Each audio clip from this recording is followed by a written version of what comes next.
வல்லமை உள்ள கரம், வல்லமை உள்ள அபிஷேகம் ஹல்லேலூயா எங்களை ஆட்கொள்ளட்டும்.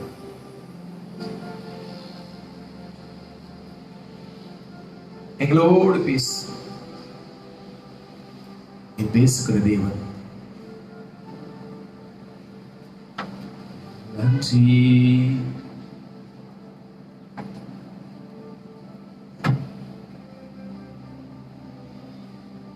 ஹல்லேலூயா ஹல்லேலூயா. ஒரு நாள் உந்தையை கண்டேன் ஐயா,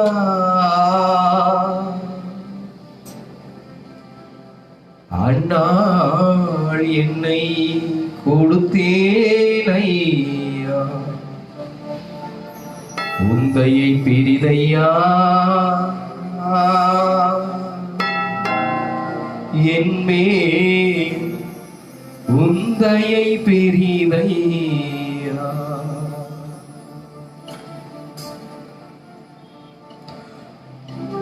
ஒரு நாள் உந்தையை கண்டேனையா, அந்நாள் என்னை நான் கொடுத்தேனையா. ஒரு நாள் உந்தையை கண்டேனையா, அந்நாள் என்னை நான் வெறுத்தேனையா. உந்தையை பெரிதையா என்மேல் உந்தையை பெரிதையா, உந்தையை பெரிதையா என்மேல் உந்தையை பெரிதையா. அன்பே அன்பே ஆருயிர் உறவே ஆனந்தம் ஆனந்தமே. இயேசுவின் நாமத்தில் பிதாவே, ஆமென் ஆமென். உட்காருங்கள். கர்த்தர் உங்களை ஆசீர்வதிப்பாராக. ஆண்டவரும் அருமை இரட்சகருமாகிய இயேசுவின் நாமத்தினாலே இந்த காலை ஆராதனையில நான் உங்களை வாழ்த்தி ஆசீர்வதிக்கிறேன். எல்லா விதமான ஆசீர்வாதங்களை பெற்று நீங்கள் சுகமாய் வாழும்படியாக தேவன் நமக்கு உதவி செய்யட்டும். எல்லா கரங்களை தட்டி உற்சாகத்தோடு பிரைஸ் எல்லாம் கொஞ்சம் வாழ்வேன். தொடர்ந்து இது 3வது வாரமாக ஒரு சப்ஜெக்டை நம்ம பேசிக் கொண்டிருக்கிறோம். இது 3வது வாரமாக இந்த வார்த்தை எடுத்தவர்கள் நீங்கள் வாசிங்கள். நியாயாதிபதி புஸ்தகம் 5வது அதிகாரம் 20வது வசனம். வானத்திலிருந்து யுத்தம் உண்டாயிற்று, வானத்திலிருந்து யுத்தம் உண்டாயிற்று, நட்சத்திரங்கள் தங்கள் அயனங்களில் இருந்து சிசரோவோட யுத்தம் பண்ணின. வெளிப்படுத்துங்கள் 12வது அதிகாரம் 7வது வசனம். வானத்திலே யுத்தம் உண்டாயிற்று, மிகாவேலும் தூதர்களும். அங்கே வலு சர்ப்பத்தோடு ஒரு யுத்தம், வானத்துல யுத்தம் என்று சொல்லி 3 வாரமா நம்ம பேசிக் கொண்டிருக்கிறோம். இந்த மாதத்துல வானத்துல ஒரு சண்டை, யுத்தம், சண்டை நடக்குது. வானத்துல அந்த சண்டை நடக்கும் போது கண்ணுக்கு தெரியாத ஒரு இடத்துல இருந்து ஒரு சண்டை, அதை நம்ம பார்க்கல.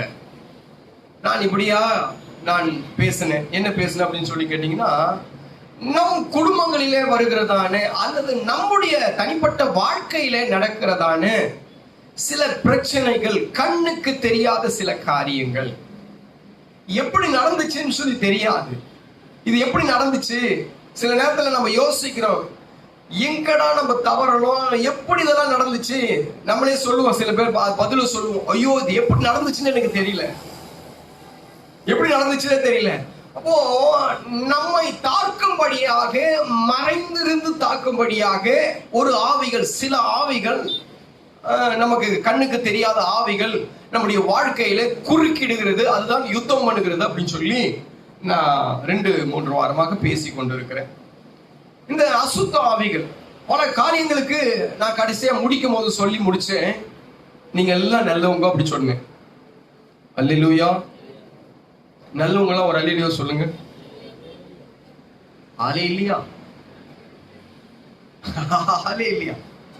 இல்ல நல்லவங்க எல்லாம் நான் சொல்லட்டுமா? என்ன நான் நல்லவன் சொல்லனா இவரு எப்படி நல்லவன் சொல்லுவாரு? என்ன நானே நல்லவன் சொல்லிக்கல. பாருங்க, நம்ம நம்பிக்கை பாருங்க எப்படி இருக்கு பாருங்களேன். நானா நல்லவன், நேத்து தான் ஒரு குடியை கெடுத்தேன், நேத்து தான் ஆமா இந்த விஷயத்த பண்ணேன், நேத்து தான் இப்படிப்பட்ட காரியத்தை செஞ்சேன், நானா நல்லவன். அது நம்ம மனசாட்சி, அது கரெக்ட் தான். நான் சொல்றேன், நீங்க எல்லாம் நல்லவங்க, நீங்கள் அத்தனை பேரும் உத்தமன் தான். அல்லேலூயா. ஆமா, அது நம்மனாலையும் நம்பாவிட்டாலும் சில நேரங்களில பார்க்கும் போது நாம, ஏன்னா ஆலயத்துக்கு வந்து உட்காந்துட்டோம் பாருங்களேன், எங்க எப்படி போனாலும் சரி, ஆலயத்துக்கு வராதவன் தான் கேடு கட்டுவேன், ஆலயத்துக்கு வருவான் நல்லவன். ஆமா, அவன் அங்கேயும் சினிமா கினிமா ஏதாவது பார்த்தா கூட ஆலயத்துக்கு வந்து ஞாயிற்றுக்கிழமை உட்கார்ந்துருவன்.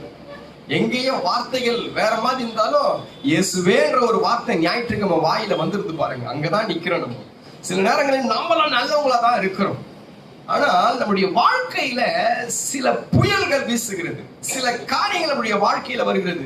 அது வரும்போதுதான் நம்மளை கெட்டவனா ஆகுது. அது வரைக்கும் சரியா இருக்கு, அது வரைக்கும் சரியா இருக்கிறோம். ஆலயத்துல யாரும் கோவப்படுறீங்களா பாத்தீங்களா? இதே பாருங்க, வீட்டுக்கு போனோன்னு எடுத்து நிக்கம் பாருங்க, சருப்பம் அடிச்சா சருன்னு ஒரு கொத்தி எடுத்துரும். உடனே கொத்தனவன் செத்தான், கொத்து வாங்கினவன் செத்தான். அந்த நாக்குல வர அந்த வார்த்தை டப்புன வெட்டின ஒரு வெட்டு, அப்படி ஷார்ப்பா வரும் அந்த வார்த்தை, அந்த ஷார்ப்பா வரும். அது அக்கி நெருப்பு அப்படின்னு சொல்லுது. நான் அடிக்கடி சொல்லுவேன், அது இது நெருப்பா இருக்கிறதுனால எவனையும் சுற்றக்கூடாதுன்றதுக்காக தான் இதை ஈரப்படுத்தும்படியாக வாயில எச்சையோட ஆண்டவர் வச்சிருக்காரு. இந்த நாக்கு என்னது? நெருப்பு. இது வெளியே வந்து உள்ள போறதுபடி எவனே வெட்டிடும். யாரையாவது வெட்டி யாரையாவது சாவிச்சோம், அது மனசுலயே குத்தும். அங்க வந்து ஆண்டவர் என்ன பண்ணாரு, அது ஃபுல்லா ஒரு காம்பவுண்ட் வால் போட்டாரு. ஃபுல்லா காம்பவுண்ட் வால், வாயில காம்பவுண்ட் வால் இருக்கா? காம்பவுண்ட் வால் நம்மளுக்கு சுத்தி காம்பவுண்ட் வால். சில பேர் காம்பவுண்ட் வால்னால கட்டுங்க, காம்பவுண்ட் வால் புதுசா கட்டுங்க, கட்டி வைங்க. ஏன்னா இது ஈரத்திலேயே இருக்கணும். இது ஈரமா இல்லாம வெளியே வந்துருச்சுன்னா எவனா வெட்டிடும், எவனா கொத்திடும். ஆமா, இதுல இருக்கிற விஷம் மனுஷ விஷத்தை காட்டுல குடிக்கிற விஷம் எதுவுமே இல்லை, அதுக்கு விஷம் கம்மி தான். ஆமா, நாகராஜிக்கு விஷம் கம்மி தான், நாகராஜிக்கு விஷம் கம்மி தான். நமக்கு தான் இருக்க ஆபிரகாமுக்கு தான் விஷம் அதிகம். Right, okay. நான் சொல்றேன், அப்போ ஏதோ ஒரு காரியங்கள் வரும்போது நாம் வேறுபடுகிறோம், மனுஷனுடைய செயலை இழக்கிறோம், மனுஷனுடைய சுபாவத்தை இழக்கிறோம். ஒருத்தனை வெற்றானுங்க, நினைச்சு பாருங்களேன். ஒருத்தனை வெட்டும் போது நேற்று டிவியில பார்த்தேன், இதுதான் நமக்கு எல்லாம் அனுபவம் இல்லை. அது வெட்டும் போது கத்துறாங்க, அவன் ரத்தத்தை பார்க்கறான், சுத்தி இருக்கிறாங்க, அவ்வளவு பேர் சுத்தி இருக்கிறாங்க. கொஞ்சம் கூட அஞ்சவே இல்லை, கொஞ்சம் கூட பயமே இல்லை, துணிகரமா இந்த காரியத்தை செய்யறான். மத்தவங்க ஒரு தாத்தாவை திரு ஷூட் பண்ணாரு, பாத்தீங்களா? ஒரு ஒரு 2 மாசத்துக்கு முன்னாடி. அவருக்கு வயசு என்னன்னு கேட்டா 67 வயசு. 67 வயசுல கன் எடுத்து ஒருத்தனை ஷூட் பண்றாரு. எத்தனை பேர் பாத்தீங்க? கன் எடுத்து ஷூட் பண்றாரு. அப்ப அவருக்கு பாருங்க, அவருக்குள்ள அந்த மிருக குணம் எப்படி வந்தது, அவருக்குள்ள அந்த மிருக குணம் எப்படி வந்தது. சில நேரங்களில் குடும்பத்தை விட்டுட்டு ஆம்பளை எங்கேயோ தனியா போயிடுறான், குடும்பத்தை விட்டுட்டு போயிடுறான். அவனுக்கு பிறவியில அந்த குணம் வந்தது. ஒரு சில நேரங்களில இவள் கள்ள தொடர்பு வச்சுக்கின்னு இவன் வேற எங்கேயோ மிங்க் ஆயிடுறான். பிறவியில அந்த குணம் வந்தது. நினைச்சு பாருங்க, பெத்த தாய் தகப்பன சிலர் கொண்டு போய் அநாத ஆசிரமங்களை விட்டுறாங்க, சில பேர் எடுத்து கொண்டு போய் எங்கேயே விட்டுறாங்க. பிறவில அந்த குணம் வந்தது. பெத்த பிள்ளைய கொண்டு போய் குப்பை தொட்டியில போட்டுறாங்க. இந்த குணம் எப்படி வந்தது? ஒரு தாய்க்கு இந்த குணம் வருமா? இதெல்லாம் வரல. இதெல்லாம் என்னன்னு கேட்டா, இதெல்லாம் நம்மளுடைய பிறப்புல இருந்து வரவில்லை. இதெல்லாம் எங்க வந்தது கேட்டா, சில நேரங்களில் ஒரு ஸ்பிரிட் நம்ம மேல வரும்போது, ஒரு ஆவி நம்ம மேல வரும்போது, அந்த ஆவி நமக்குள்ளாக செயல்படும் போதுதான் அந்த காரியத்தை பேசுறோம். கெட்ட வார்த்தை பிறக்கும் போதே கெட்ட வார்த்தை பேசுறோம். இருக்கீங்களா யாராவது ஒருத்தர்? பிறக்கும் போதே கெட்ட வார்த்தை, பிறக்கும் போதே போடா டேஷ் இருக்கீங்களா? சில பிள்ளைங்களை வந்து சொல்லி கொடுத்துறோம், திட்டு, இப்படி திட்டு, அப்படி திட்டு, லாஸ்ட்ல உன்னையே திட்டு, அந்த வார்த்தையை வச்சு உன்னையே திட்டம் சாக்கு. இன்றைக்கு பிள்ளைங்களை சரியான விதத்துல வளர்க்கல, நாளைக்கு உனக்கு அந்த வார்த்தை வரும். ஆமா, அலப்பையை பிடுங்கிறவன என்ன பண்ணும்? பாம்பு கடிக்கும். ஜாக்கிரதை, இது உனக்கே வரும். நீ அடிச்ச பால் ரிட்டர்ன் உனக்கே வரும். நெத்தி அடி தோப்புன்னு பின்னாடி மல்லாக்க விட மாட்டேன், இந்த பக்கம் திருப்பி விழுவேன். அதெல்லாம் நமக்கே நடக்கும். அப்ப பிறக்கும் போதே இந்த காரியத்தை பேசல, பிறக்கும் போதே தண்ணி அடிக்கல, பிறக்கும் போதே கெட்ட வார்த்தை பேசல, பிறக்கும் போதே அசுத்தத்தை பார்க்கல, பிறக்கும் போதே நடுவுல ஒரு ஸ்பிரிட் வருது, உள்ள ஒரு ஆவி செயல்படுகிறது. நான் போன வாரம் இதெல்லாம் பேசுறேன். நமக்கும் சில நேரங்களில் ஆவிகள் செயல்படுகிறது. ஆவிகள் பல விதங்கள் நான் சொன்னேன், பல விதமான ஆவிகளை குறிச்சு நான் சொன்னேன். நான் இப்படி சொன்னேன், மனதை கெடுக்கிற ஆவி ஒண்ணு வரும், அது மனசை கெடுத்துரும். அதுக்கப்புறம் அந்த ஆவி உள்ள வந்துச்சுன்னா அந்த வீடு கல்லறை போல மாறிடும். அந்த வீடு சரியா இருக்காது. சந்தோஷமும் மகிழ்ச்சியும் இருக்க வேண்டிய குடும்பம், சமாதானமா இருக்க வேண்டிய குடும்பம், திடீர்னு பார்த்தா அந்த குடும்பத்துல வெறும் நரகத்தை போல இருக்கும். அந்த குடும்பம் பார்க்கும் போது ஆமா ஏன்டா அந்த குடும்பத்துக்குள்ளாக வந்தோம் அப்படி சொல்லி இருக்கும். சில பேருக்கு வந்தா நிம்மதி இருக்காது. அந்த குடும்பத்துல ஒரு கல்லறை போலவே, புருஷனை பார்க்கும் போது ஒரு பிணத்தை பார்க்கிறது போலவே இருக்கும், மனைவியை பார்க்கும் போது ஒரு எரிச்சலை பார்க்கிறது போலவே இருக்கும். மனுஷனுடைய வாழ்க்கையில ஒரு குடும்பம் அது கல்லறை போல, கூக்குரலும் பக்கடிப்பும் இருளும் தேவையில்லாத சத்தமும் துர்நாற்றமும் கல்லறையில இதெல்லாம் இருக்கும். அப்ப நம்ம குடும்பமும் சில நேரங்களில பார்க்கும் போது ஒரு கல்லறை போல மாறிவிடும் என்று சொல்லி ஒரு பாயிண்ட பேசினேன். அதுக்கப்புறம் பேசும்போது ஆமா அவன் குறைகளை உண்டாக்குவான், அவன் திருடவும் கொல்லவும் அழிக்கவும் வரான் அன்றி வேற ஒன்றுக்கும் வரல. அப்ப நம்ம வீட்டுக்கு வரும்போது, அந்த ஆவி வீட்டுக்கு வரும்போது, இதுக்கெல்லாம் வசனத்தை சொன்னேன். நான் இப்ப வசனத்தை சொல்லாம நான் பாயிண்ட்டுக்கு போகணும்னு சொல்லி நினைக்கிறேன். ஏன்னா இன்னையோட இந்த காரியத்தை முடிச்சிடணும். நாளைக்கு ஆமா புது மாசம் பிறக்கிறதுனால புது வசனத்தை புது வார்த்தையை எடுக்கணும். ஆக இன்றைக்கு இந்த வார்த்தையை முடிச்சணும். அப்போ அவன் குறைவுகளை உண்டாக்குவான். தேவையில்லாத செலவு வரும் வீட்டுல. அவன் வந்துட்டான்னா தேவையில்லாம செலவு. நல்லாதான் இருக்கணும், திடீர்னு ஒரு செலவு வந்துடும். திடீர்னு ஒரு ஆமா அந்த பணம் காணாத போயிடும். திடீர்னு அந்த பணத்தை யாரை ஏமாத்திடுவாங்க திடீர்னு என்று சொல்லி ஆமா அது எங்கேயோ வீணா போயிடும். அப்போ இதெல்லாம் அந்த ஆவிகள் வரும்போது நடக்கும் என்று சொன்னேன். பலவீனப்படுத்துகிற ஆவி அப்படின்னு சொல்லி பேசினேன். பலவீனப்படுத்தும். திடீர்னு நல்லா இருக்கும், காலில் எழுந்துக்கவே முடியாது, கை வலி கால் வலி அப்படின்னு சொல்லி ஏதோ ஒரு வழியை சொல்லி நம்ம புலம்ப ஆரம்பிப்போம். கேட்டா பல பேருக்கு சொல்லுவோம் என்னால உடம்பு முடியல அப்படின்னு சொல்லிடுவோம். ஆவிகள் வியாதிகளை உண்டாக்கும். அந்த ஆவிகள் உள்ளே வந்துச்சுன்னா சரீரத்துல வேதனைகளை உண்டாக்கும், சரீரத்துல குறைபாடுகளை உண்டாக்கும். குறைவோடு பிள்ளைங்க பிறக்கும், குறைவோடு மனுஷன் புத்தி சுவாதீனம் இல்லாமல் ஆகும். இதெல்லாம் கடவுளுடைய படைப்பில் இல்லை. இந்த ஆவி உள்ளே வரும்போது அல்லது சாப கட்டுகள் உள்ளே வரும்போது, முன்னோர்கள் செய்த சாபத்தை 4வது தலைமுறை வரைக்கும் ஆண்டவர் விசாரிக்கிறாராம். 4 தலைமுறை வரைக்கும். நீ எத்தனாவது தலைமுறை எனக்கு தெரியாது, தலைமுறையில இன்னைக்கே கட் பண்ணிடு. உள்ள போற பனின்னு உள்ள போற பனின்னு அயன் பண்ற பழக்கம் எங்க அப்பாக்கு இருந்துச்சு. அப்போ நாங்க தம்பி காலில் சொன்னேன், தம்பி இந்த கர்ச்சிப் கொஞ்சம் அயன் பண்ணு அப்படின்னு, இந்த கர்ச்சிப் கொஞ்சம் அயன் பண்ணி கொடுறா அப்படின்னு. அப்போ ராஜா சொன்னாப்புல, கர்ச்சிப் எதுக்கு அயன் பண்றீங்க அப்படின்னு கேட்டார். எதிகிட்ட சொல்லி கர்ச்சிப் அயன் பண்ண சொன்னேன், முகம் துடைக்கிற கர்ச்சிப் அயன் பண்ண சொன்னேன். அவரு கேட்டாரு, கர்ச்சிப் எதுக்கு அயன் பண்றீங்க அப்படின்னு கேட்டாரு. இல்ல ஏன்னு தெரியல, கர்ச்சிப்பு நான் அது அப்பா கிட்ட இருந்து வந்தது. பனின்னு கர்ச்சிப் எல்லாம் அயன் பண்ணி போடுறது அவருடைய பழக்கம், அப்பா கிட்ட இருந்து வந்தது. எதுக்குங்க உள்ள போடுற பனின்னு அயன் பண்ணி போறீங்க? மேல போடுற சட்டை அயன் பண்றதுலயோ பேண்ட்ல அயன் பண்றதுலயோ ஒரு அர்த்தம் உண்டு. ஏன்னா இது கசங்கி போனது தெரியாம இருக்கிறதுக்கு. கர்ச்சிப்பையும் பனினையும் என்னத்துக்கு மகனே? அவர் சொல்றாரு, மாப்பிள்ள இதுக்கு மேட்டு நீ என்ன பண்ணு, இந்த பழக்கம் உன்னில இருந்து கட் ஆகட்டும். நீ பண்ணாத, உங்க அப்பனும் உங்க தாத்தனும் பனின்னு போட்டோம், நீ பண்ணாத, நீ கட் பண்ணிடு. நீ அயன் பண்ணாம பனின்னு போடு, அயன் பண்ணாத கட்சி போயிட்டு அவங்க சொல்லி கொடுத்தாங்க. நான் சொல்றேன், இன்றைக்கு கட் ஆகட்டும். உன் தாத்தா சாபம் உன் பேரனுக்கு வரும். நீ பாவம் செய்யல சார், மேடம் நீங்க பாவம் செய்யல. நான் சொல்றேன், நீங்க பாவம் செய்யவே இல்லை. உங்க அம்மா பாவம் செஞ்சிருப்பாங்க.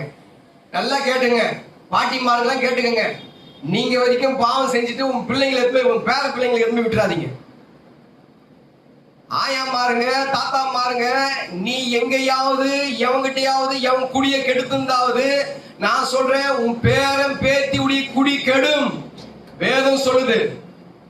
ஏற்றுக்கொள்ள கேட்கல, இந்த காதல வாங்கி இந்த காலை விட்டு போயிடாது. அதை பத்தி கவலை இல்லை எனக்கு. எல்லா பாட்டிமாருங்க நல்லா கேளுங்க. பிள்ளைங்க ஏன் இப்படி இருக்குது சில பேருக்கு தெரியாது. நம்ம சேர்ந்தா நம்ம ஒரு துரோகமே பண்ணலையே அப்படின்பாங்க. நீ துரோகம் பண்ணல, உங்க அம்மா துரோகம் பண்ணாங்க, அல்லது உங்க அப்பா துரோகம் பண்ணிருப்பான், அல்லது ஆமா உங்க பாட்டி உங்களுடைய பாட்ட எவனோ ஒருத்தன் துரோகம் பண்ணிருப்பான், எவனோ குடிய எவனோ கெடுத்திருப்பான், எவன் சொத்தோ எவனோ அபகரிச்சிருப்பான். உன் பிள்ளைங்களுக்கு அது பேர பிள்ளைங்களுக்கு வரும். அது மூன்றாவது நான்காவது தலைமுறை வரைக்கும் அது அப்படியே நிற்கும். எவனா ஒருத்தனை இயேசுவை ஏத்துக்கிறான்னா அந்த சாபானிக்கு கட்டாயி அவங்களுக்கு புது ஸ்டார்ட் ஆகும். இல்ல அது அங்கேயும் வரும், அவன் பிள்ளைக்கும் வரும். உண்மைங்க. அவன் பலவீனப்படுத்துவான். பலவீனப்படுத்தும் போது தேவையில்லாத வியாதி பிள்ளைகளுக்கு வரும். ஒரு குடும்பத்தை நான் சந்திச்சேன். அது சந்திச்சு கிட்டத்தட்ட 10 வருஷம் அந்த குடும்பத்தை சந்திச்சு 10 வருஷம் ஆயிடுச்சு. கேரள் முன்னாடி எல்லாம் கேரள் போவோம். அந்த கேரள் போகும்போது அந்த வீட்டுக்கு போவேன். அந்த வீட்டுக்கு போனா அந்த வீட்டுல அந்த பிள்ளைக்கு 2 கண்ணுமே இல்லை. எப்போ அந்த வயசு அப்போ அந்த பிள்ளைக்கு ஒரு 12-13 வயசு இருக்கும். 12-13 வயசு இருக்கும். அந்த அந்த அந்த கீழே இருக்கிற ஒரு வீட்டுக்கு போவேன். என்ன வாலண்டியா கண்டிப்பா அவங்களை கூட்டிட்டு போய் அவங்களுக்கு சவம் பண்றதுக்கு கூட்டிட்டு போவாங்க. அந்த பிள்ளை போன என்ன அப்படியே தொடும், கை காலெல்லாம் தொடும், என்ன தொட்டு தொட்டு பார்க்கும். என்ன விஷயம், எப்படி இந்த காரியங்கள் நடந்துச்சு அப்படின்னு சொல்லி கேட்கும் போது அங்க நான் அவங்க கிட்ட கேட்கும் போது அவங்க சொன்னாங்க, நல்லா இருந்தாங்க, போன வருஷம் வரைக்கும் நல்லா இருந்தாங்க. திடீர்னு வியாதி படுக்கையில படுத்தான், திடீர்னு ஜுரம் வந்துச்சு. மறுநாள் ஏந்து சொல்றான், என் பிள்ளை கண்ணு தெரியல எனக்கு அப்படின்னு சொல்றான். எத்தனை பிள்ளை, எத்தனை வயசு? 13 வயசு. 13 வயசு இருக்க பிள்ளைங்க நல்லா இருந்துச்சுங்க. நான் சத்தியத்தை பேசிக் கொண்டிருக்கிறேன். இதே ஊர்ல நடந்த சம்பவத்தை பேசிக் கொண்டிருக்கிறேன். ஒருவேளை சில பேருக்கு அதுக்கு அந்த வீடு தெரிஞ்சாலும் தெரியறதுக்கு வாய்ப்பு உண்டு. என் கூட அந்த பிள்ளைங்களுக்கு அது தெரியும். அந்த வீட்டுக்கு போனா அந்த வீட்டை அந்த பிள்ளை தொட்டு பார்க்கும், என்ன கை காலெல்லாம் தொட்டு பார்க்கும். 12-13 வயசு வரைக்கும் என் பிள்ளைங்க சரியா இருந்துச்சுங்க. 13 வயசுக்கு மேல வியாதி படுக்கையில படுத்துச்சு.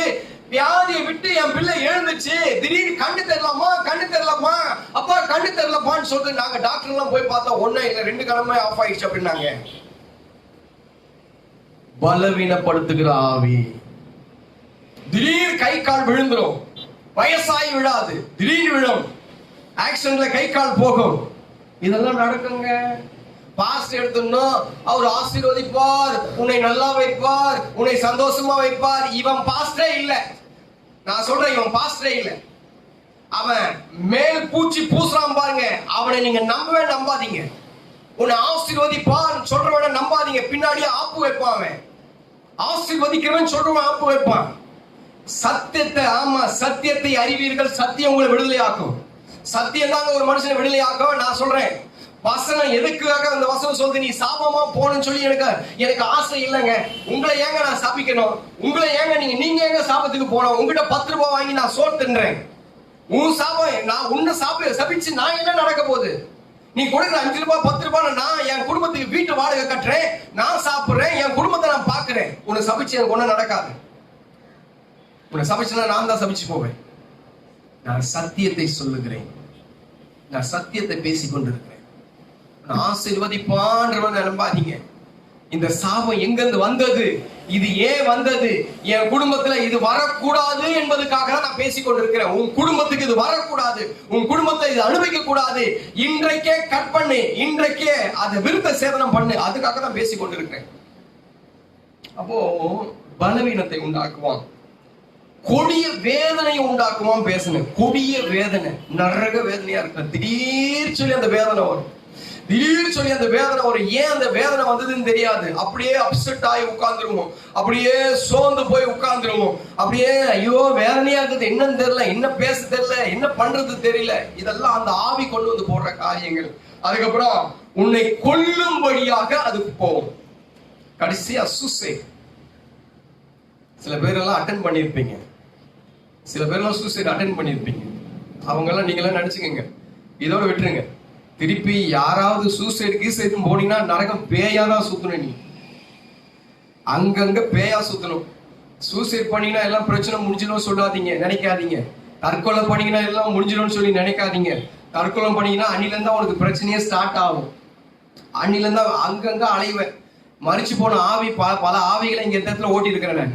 அது கத்தும், ஐயோ ஐயோ எரிதே எரிதே, இயேசுவின் ரத்தத்தை போட போட அதுக்கு எரியும், உடம்பு எரியும். இங்க நான் துரத்தி விட்டேன்னா வேற எங்கேயாவது போவோம், அங்க இருந்து அவன் பிடிப்பான், அவன் வேப்பலையில அடிப்பான், அவன் எடுத்து எங்கேயாவது ஒரு மரத்துல அடிப்பான், அது அப்படியே தொங்கு மரத்திலேயே தான் தொங்கிட்டு இருக்கணும். இது பல காரியங்கள் உண்டு. இது சத்தியம், இது சத்தியம் பெருது.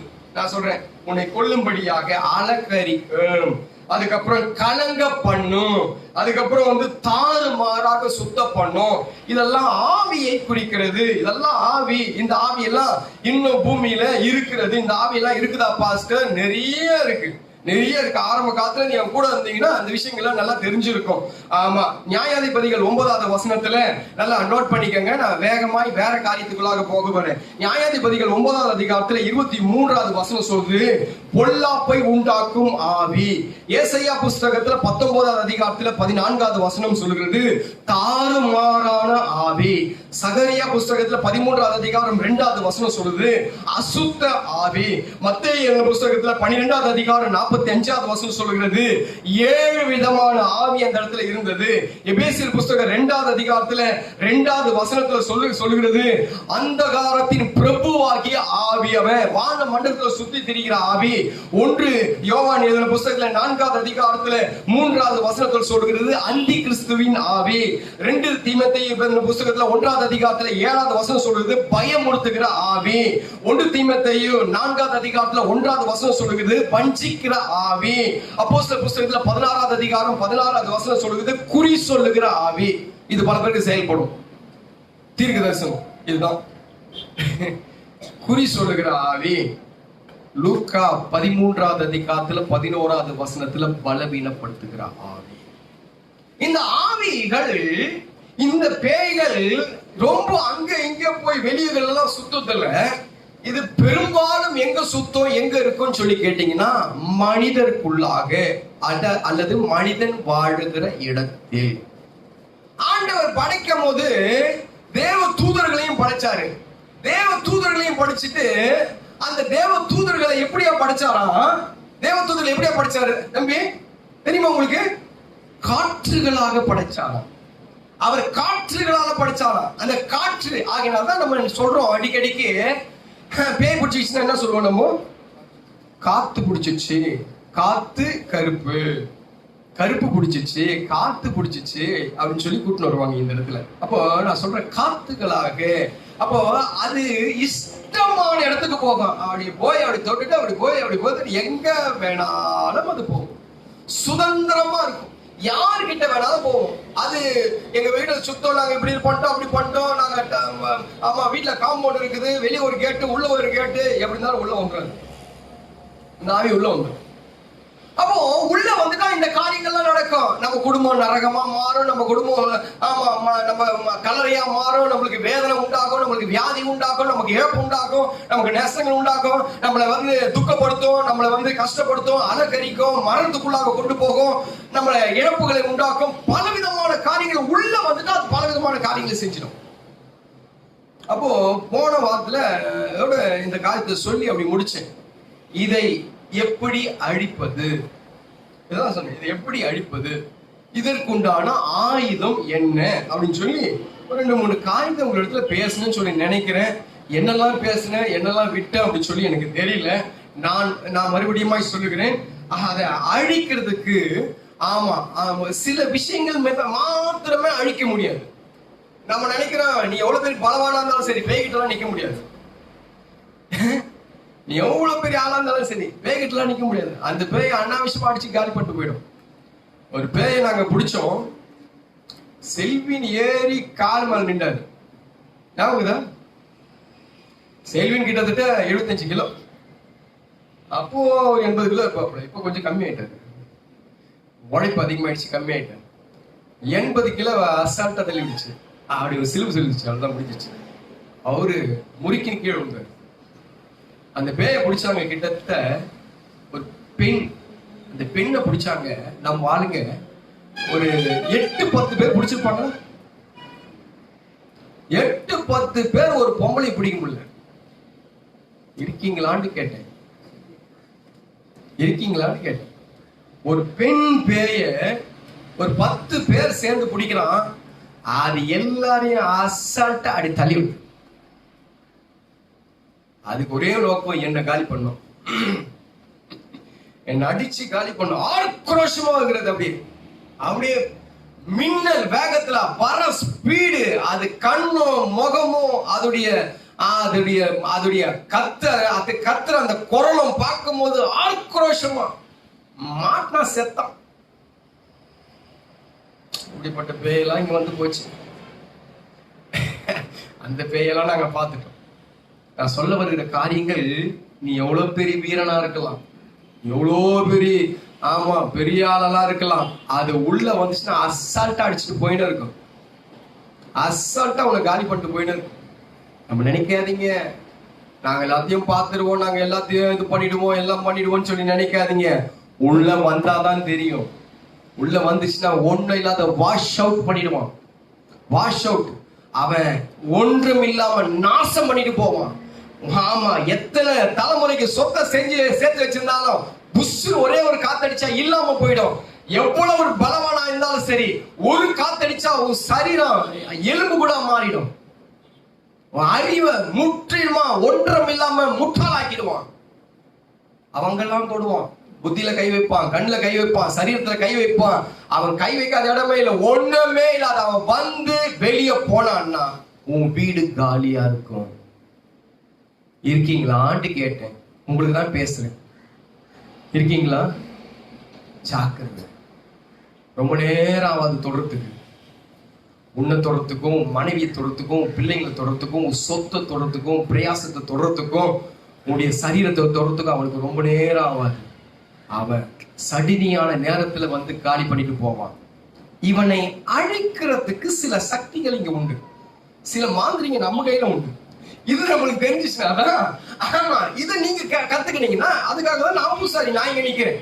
இதை நான் உங்களுக்கு கத்து கொடுத்துட்டு இதுக்கு பெரிய ரொம்ப செலவாகும். இது நான் வெளியே போய் சொல்லி வெளியே ஒருத்தங்கிட்ட வந்து மாந்திரீகம் எடுப்பது எப்படி, பிசாசை விரட்டுவது எப்படி, அசுத்த ஆவிகளை இப்ப நான் சொன்னதெல்லாம் பட்டியல் போட்டு இந்த ஆவியில இருந்து என்னால விடுதலை கொடுக்க முடியும், நீங்க இந்த ஆவிக்கு இந்த ரேட்டுன்னு சொல்லி நான் உட்கார்ந்து நான் என்னால சம்பாதிச்சுக்க முடியும்.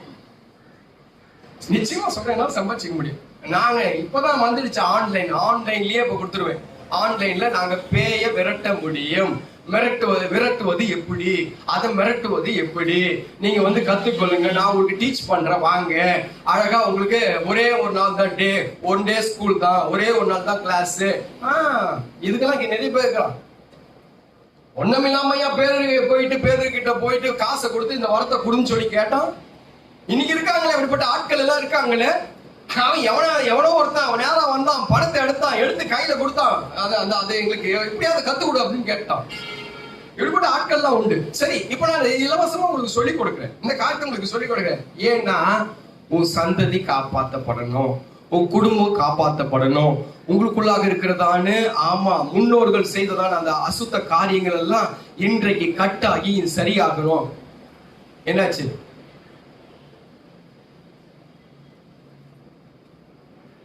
என்னாச்சு? யாராவது ஒரு ஜென்ஸ் போய் பாருங்களேன், என்னாச்சு? அடிச்சிட்டீங்களா? பூச்சி பாம்பு வந்த மாதிரி பண்ணுவாங்க. சரி, ரைட், ஓகே, வரும் அதெல்லாம் வரும். ஏன்னா இப்ப பேசுறோம் இல்ல, அவன் சப்ஜெக்ட் ஆச்சு. இதெல்லாம் கொத்தாம முடிச்சு கட்டிக்காம விட்டுச்சு. ரைட் கவனிங்க. இப்போ இந்த காரியங்கள் நான் போன வாரத்துல இத செய்யறதுக்கு இது ஆயுதம் என்ன, இதுடைய ஆயுதம் என்ன? ஆயுதம் என்னன்னா, இது எப்படி அறிவது, இது எப்படி நம்ம துரத்துவதுன்னு சில காரியத்தை சொன்னேன். ஒண்ணு மத்தேயு புஸ்தகத்துல 12வது அதிகாரம் 29வது வசனம். சீக்கிரம் வாசிங்க, நான் டக்குன்னு மேட்ருக்குள்ள போறேன், ஒன்னும் தொடவே இல்லை நானு. இன்னைக்கு முடிச்சிடணும். வாசிங்க பார்க்கலாம். 12:29. அன்றையும் 12:29 மொத இங்க கவனி. முந்தி கட்டினால் ஒழிய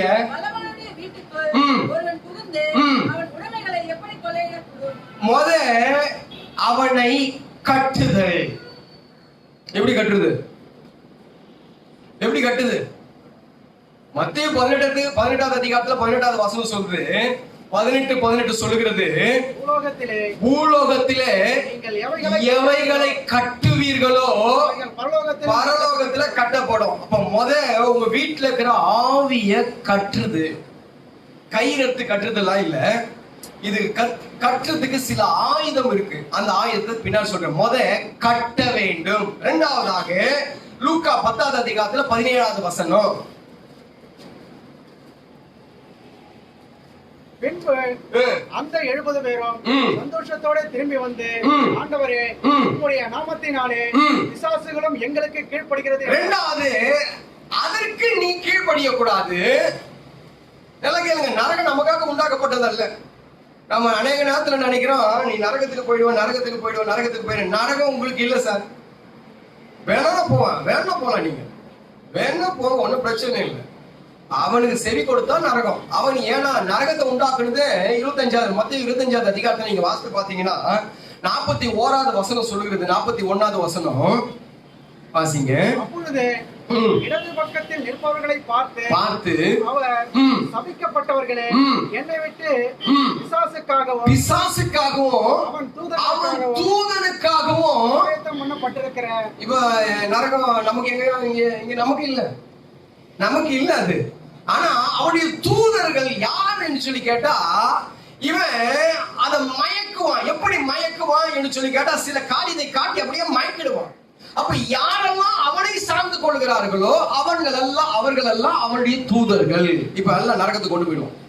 சரி, போகட்டும். இப்போ அவனுடைய செவிக்கு நாம காதை நீட்டக்கூடாது. நம்மளுடைய வார்த்தைக்கு தான் அவன் செவி நீட்டணும். அவனுடைய வார்த்தைக்கு நாம கீழ்ப்படிய கூடாது. நம்முடைய வார்த்தைக்கு தான் அவன் கீழ்ப்படியணும். சில பிசாசுகளை இங்க வந்துச்சுட்டா, முட்டி போடு அப்படின்னு. ஏன்டா, இதுதான் என் அதிகாரம், இங்கதான் என் அதிகாரத்தை நான் பயன்படுத்த முடியும். ஆண்டவர் சகல விதமான அதிகாரத்தை எனக்கு கொடுத்திருக்கிறார். பிணுங்கவும், நாட்டவும், கட்டவும், இடிக்கவும் சகல விதமான அதிகாரம் இந்த ஊழியக்காரனுக்கு உண்டு. இந்த ஊழியக்காரனுக்கு 9 விதமான வரங்கள் செயல்படும்.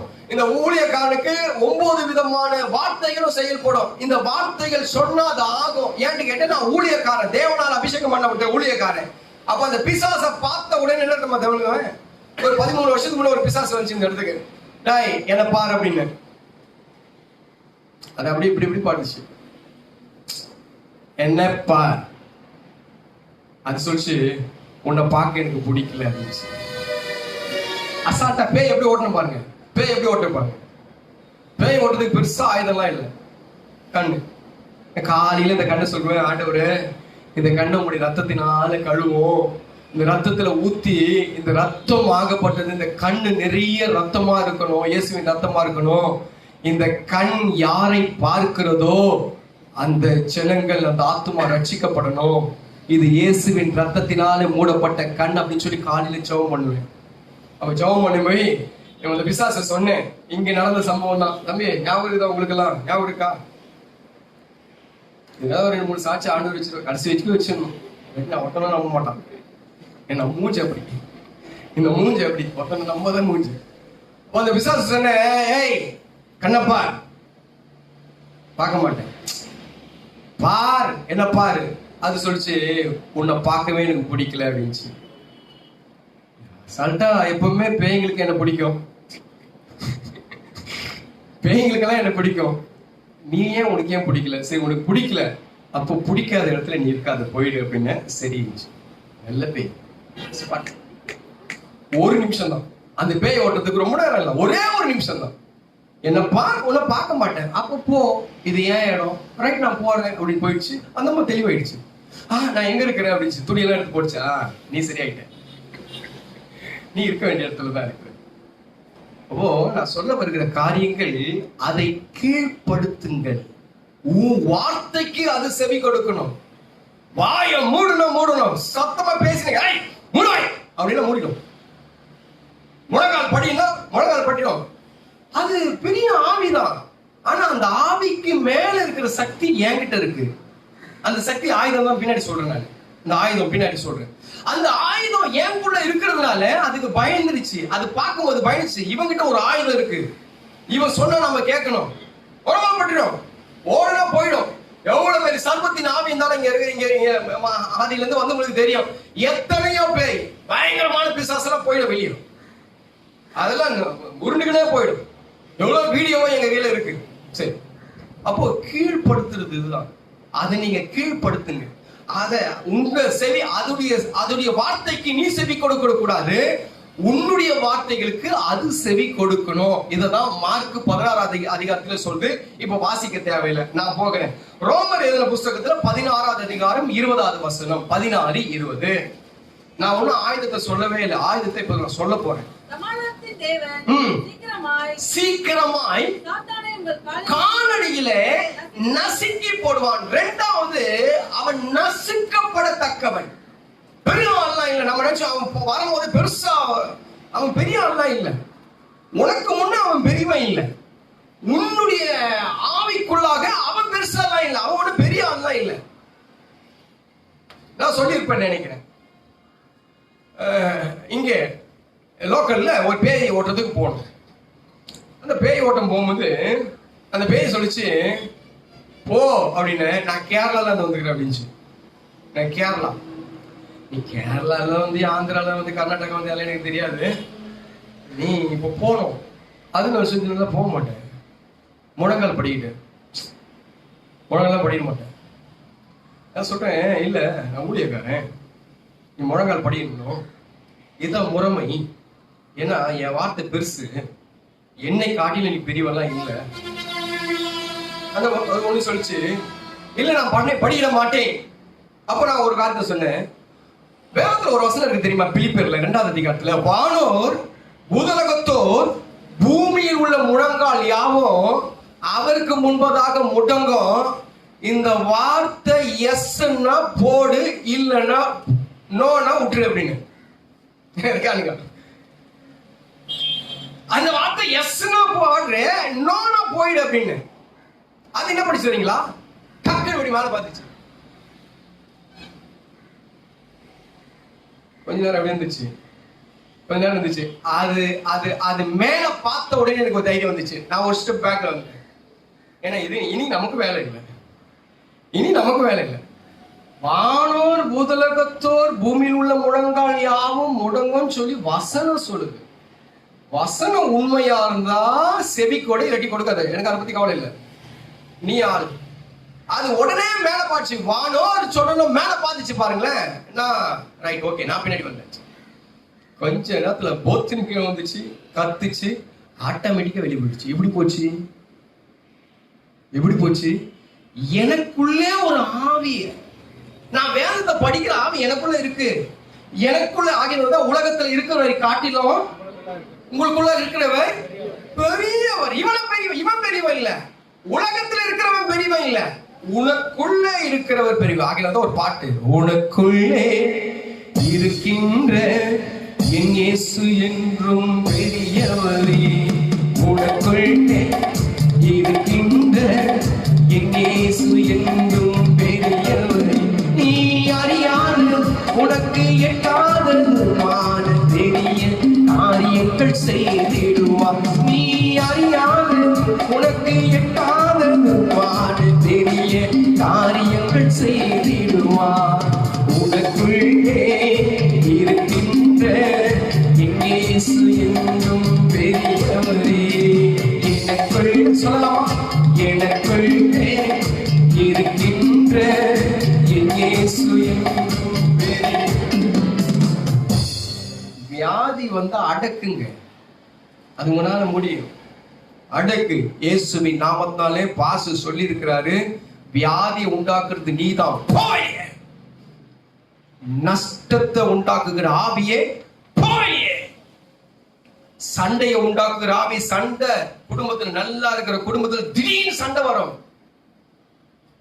அவளை பார்த்து அடிக்கிறதோ அவளை பார்த்து காரி தூக்குறதோ விட்டுருங்க. இன்னைக்கு எல்லாம் மனுஷன் யானையெல்லாம் மிருகம் மாதிரி நடந்துக்கிற கேட்கறத விட்டுருங்க. அவன் மிருகமே இல்லை, அவன் நல்லவன் தான். ஏய் பொம்பளையாடி நீ, பிசாசே ராசிச்சே பொம்பளையாடி சீ சொல்லாதீங்க. ஒண்ணு கண்ண மூடி ஒரே ஒரு நிமிஷம், ஏசப்பா இது வரைக்கும் நல்லா தான் இருந்தோம், பிசாசு உள்ள வந்துட்டான், இதை செய்து வெளியே தோர்த்துங்க. ஒரே ஜெபம், குட்டி ஜெபம், ஒண்ணும் இல்லாம போயிடும். விசுவாசிக்கிறவங்க மாத்திரம் கரங்களை தட்டி இருக்கீங்களான்னு கேட்டேன். அப்போ இதெல்லாம் செய்யறதுக்கு ஆயுதம் இல்லைன்னா பயப்படவே மாட்டான். ஆகினால்தான் எங்களுக்கு ஒரு தெய்வத்தை உண்டாக்குங்கள், எனக்கு ஒரு தெய்வத்தை உண்டாக்குங்க. மோசே மேல போய் கீழே இறங்குறாரு. கீழே இறங்கி வரும்போது ஒரு கண்ணுக்குட்டியை செஞ்சு வச்சிட்டான். ஏன்னா மோசே மேல போன மோசைக்கு என்ன ஆச்சு எங்களுக்கு தெரியாது, எங்களை வழிநடத்துறதுக்கு ஒரு தெய்வம் வேணும் அப்படின்னு சொல்லி ஒரு கண்ணுக்குட்டியை செஞ்சு நந்தி எடுத்து வந்து முன்னாடி வச்சிட்டான். நமக்கு இந்த ஆயுதம் இல்லைன்னா நம்பவே மாட்டோம். நம்ம ஆயுதம் தான் மெயின். இருக்கிற கொஞ்ச நேரத்தில் இந்த ஆயுதத்தை சொல்லிடுறேன். ஃபர்ஸ்ட் ஆயுதம், முதல் ஆயுதம், இது இருந்தால்தான் அந்த அசுத்த ஆவியை உன்னால துரத்த முடியும். இது இருந்தால்தான் அந்த அசுத்த ஆவியை உன்னை மேற்கொள்ள முடியும். அவனுடைய கிரியைகளை அழிக்க முடியும், அவனை கீழ்படுத்த முடியும், அவனை கட்ட முடியும், அவன் தலையை நசுக்க முடியும். இதெல்லாம் செய்யறதுக்கு இந்த ஆயுதம் நமக்கு தேவை. என்ன ஆயுதம் சார் அது? ஒண்ணும் இல்ல, சின்ன ஆயுதம் தான். லூக்கா 13ஆம் அதிகாரத்துல 10வது வசனத்துல இருந்து வாசிங்க. 10வது வசனத்துல இருந்து. ஒரு ஓய்வு நாளில் அவர் ஜெப ஆலயத்தில் போதகம் பண்ணி கொண்டிருந்தார். அப்பொழுது 18 வருஷமாய் பலவீனப்படுத்தும் ஆவியை கொண்ட ஒரு ஸ்திரீ அங்கே இருந்தால், அவள் எவ்வளவும் நிமரக்கூடாத கூனியாய் இருந்தால், இயேசு அவளை கண்டு தம்மிடத்தில் அழைத்து, ஸ்திரீயே உன் பலவீனத்தில் நின்று விடுதலையாக்கப்பட்டாய் என்று சொல்லி அவள் மேல் தமது பலவீனப்படுத்துகிற ஆவி, இது ஒரு ஆவி. இந்த ஆவிக்கு ஒரு விடுதலை வேணும். இப்போ இந்த ஆவி என்ன பண்ணுது? சபைக்கு வந்துச்சு. இந்த ஆவி பிடிச்சுன்னா ஆவி வரல, அந்த ஆள். ஒருவேளை உன் குடும்பத்துல ஒரு கட்டுகள் இருக்கலாம், உன் குடும்பத்துல தீராத பிரச்சனைகள் இருக்கலாம், உன் குடும்பத்துல கடன் பிரச்சனைகள் இருக்கலாம், உன் குடும்பத்துல சண்டைகளோ குழப்பங்களோ இருக்கலாம், உனக்கு ஒரு ஏமாற்றுதல் இருக்கலாம், உன் குடும்பத்துல ஒரு நஷ்டங்கள் ஏற்பட்டு இருக்கலாம், உன் குடும்பத்துல இல்லாமைகள் இருக்கலாம், உன் குடும்பத்துல பலவீனப்படுத்துகிற, வேதனைப்படுத்துகிற அல்லது பொல்லாத 7 ஆவிகள் ஏதோ ஒரு காரியம் உன் இடத்துல இருக்கலாம். இப்ப இந்த ஆவி எங்க போவோம் அப்படின்னு சொல்லி கேட்டா, கொஞ்சம் வந்து வீட்டுல ஜெபம் பண்ணுங்க. வீட்டுல தான் போவாது, அது வீட்டுல தான் போவாது. எனக்கு தெரியும். அது வீட்டுல வந்து வேற அசுத்தமான எதனா பொருள் இருந்துச்சுன்னா அங்க டைவர்ட் ஆயிடும். ஒரு மரம் இருந்துச்சுன்னா மரத்துல டைவர்ட் ஆகும், அல்லது ஒரு சிற்பம், சின்னதா ஒரு சிற்பம் இருந்துச்சுன்னா அந்த சிற்பத்துக்கு போயிடும், அல்லது ஏதாவது கர்த்தருக்கு பிரியம் இல்லாத வீட்டுக்குள்ள ஒரு டாலர் இருக்கும். எங்கதமா டாலர் இருந்துச்சு? எங்கதமா டாலர் இருந்துச்சு? உள்ள டாலர். நான் சொன்னேன் லட்சுமி போட்டா இருக்குதா, லட்சுமி போட்டா இருக்குதா, லட்சுமி வந்துச்சு. லட்சுமி போட்டா இருக்குதா, லட்சுமி போட்டா இருக்குதா, எங்க லட்சுமி போட்டா இருக்குது? ஒண்ணுமே இல்லைங்க, ஒண்ணுமே இல்லைங்க, ஒண்ணுமே இல்லைங்க. ஐய் சரியா பார், லட்சுமி போட்டா உள்ள இருக்குது பார். ஆண்டவர் சொல்றாரு லட்சுமி போட்டா இருக்குது பாரு. ஆமா இல்ல, தீபாவளிக்கு கொடுத்தாங்கல்ல காயின்ஸ், முட்டா பையில எத்தனை போடு, போடு.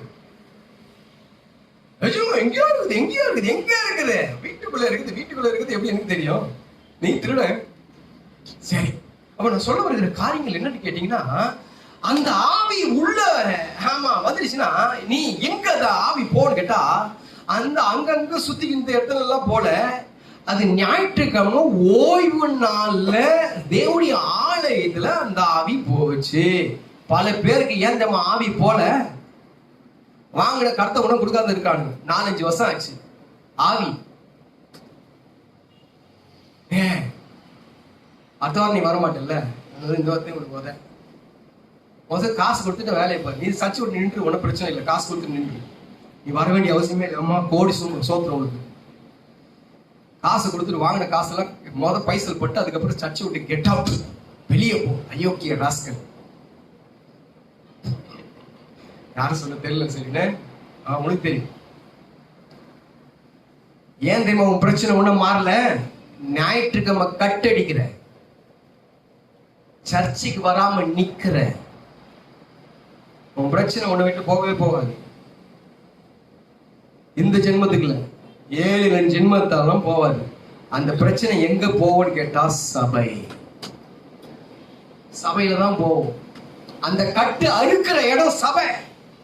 ஆகியதான் ஞாயிற்றுக்கிழமை நான் ஜீவன் போவ, வயிறு வலிக்க, நெஞ்சு வலிக்க, தொண்டை வலிக்க, நான் ஏன் கத்துறேன் அப்படின்னு கேட்டா, 10 ரூபாய் வச்சு ஒண்ணும் பண்ண போறது இல்லை. நான் நீ கொடுக்கிற 10 ரூபாய் காணிக்க வச்சு ஒண்ணும் பண்ண போறது இல்லை. நான் கத்துறதுக்கு காரணம் என்னன்னு கேட்டா, நீ விடுதலையாகணும், உன் சந்ததி விடுதலையாகணும். உன் சந்ததியில அந்த கட்டுகளோடு உன் சந்ததி இருக்க கூடாது. ஞாயிற்றுக்கிழமை எல்லாத்துக்கும் கமிட்மெண்ட். ஞாயிற்றுக்கிழமை முடியாது. நினைச்சு பாருங்க, விசுவாசிகளை நினைச்சு பாருங்களேன். இயேசுவோட முக்கியமான ஆள் வெளியே இருப்பான். முக்கியமான ஆள் யாரு?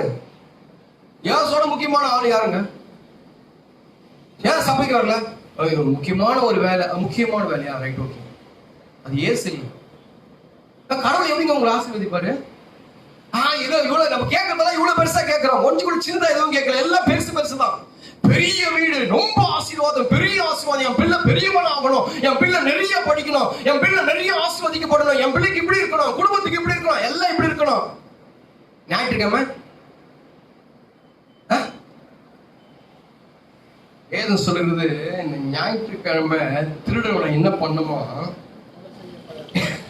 வாசித்தன். யாத்திராகமம் 31:15. 6 நாளும் வேலை செய்யலாம்.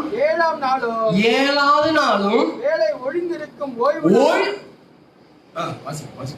அது கர்த்தருக்கு பரிசுத்தமானது. ஓய்வு நாளில் வேலை செய்கிறவன் ஊர சுத்துறவன் எவனோ கொலை செய்யப்பட கொல்லப்படணும். நீ உயிரோடவே இருக்கக்கூடாது. நீ எப்படி இருக்கணும்? உயிரோடவே இருக்கக்கூடாது. நீ கொல்லப்படணும். கர்த்தருடைய ஜட்ஜ்மென்ட்ல நீ கொல்லப்படணும். இருக்கீங்களான்னு கேட்டேன்.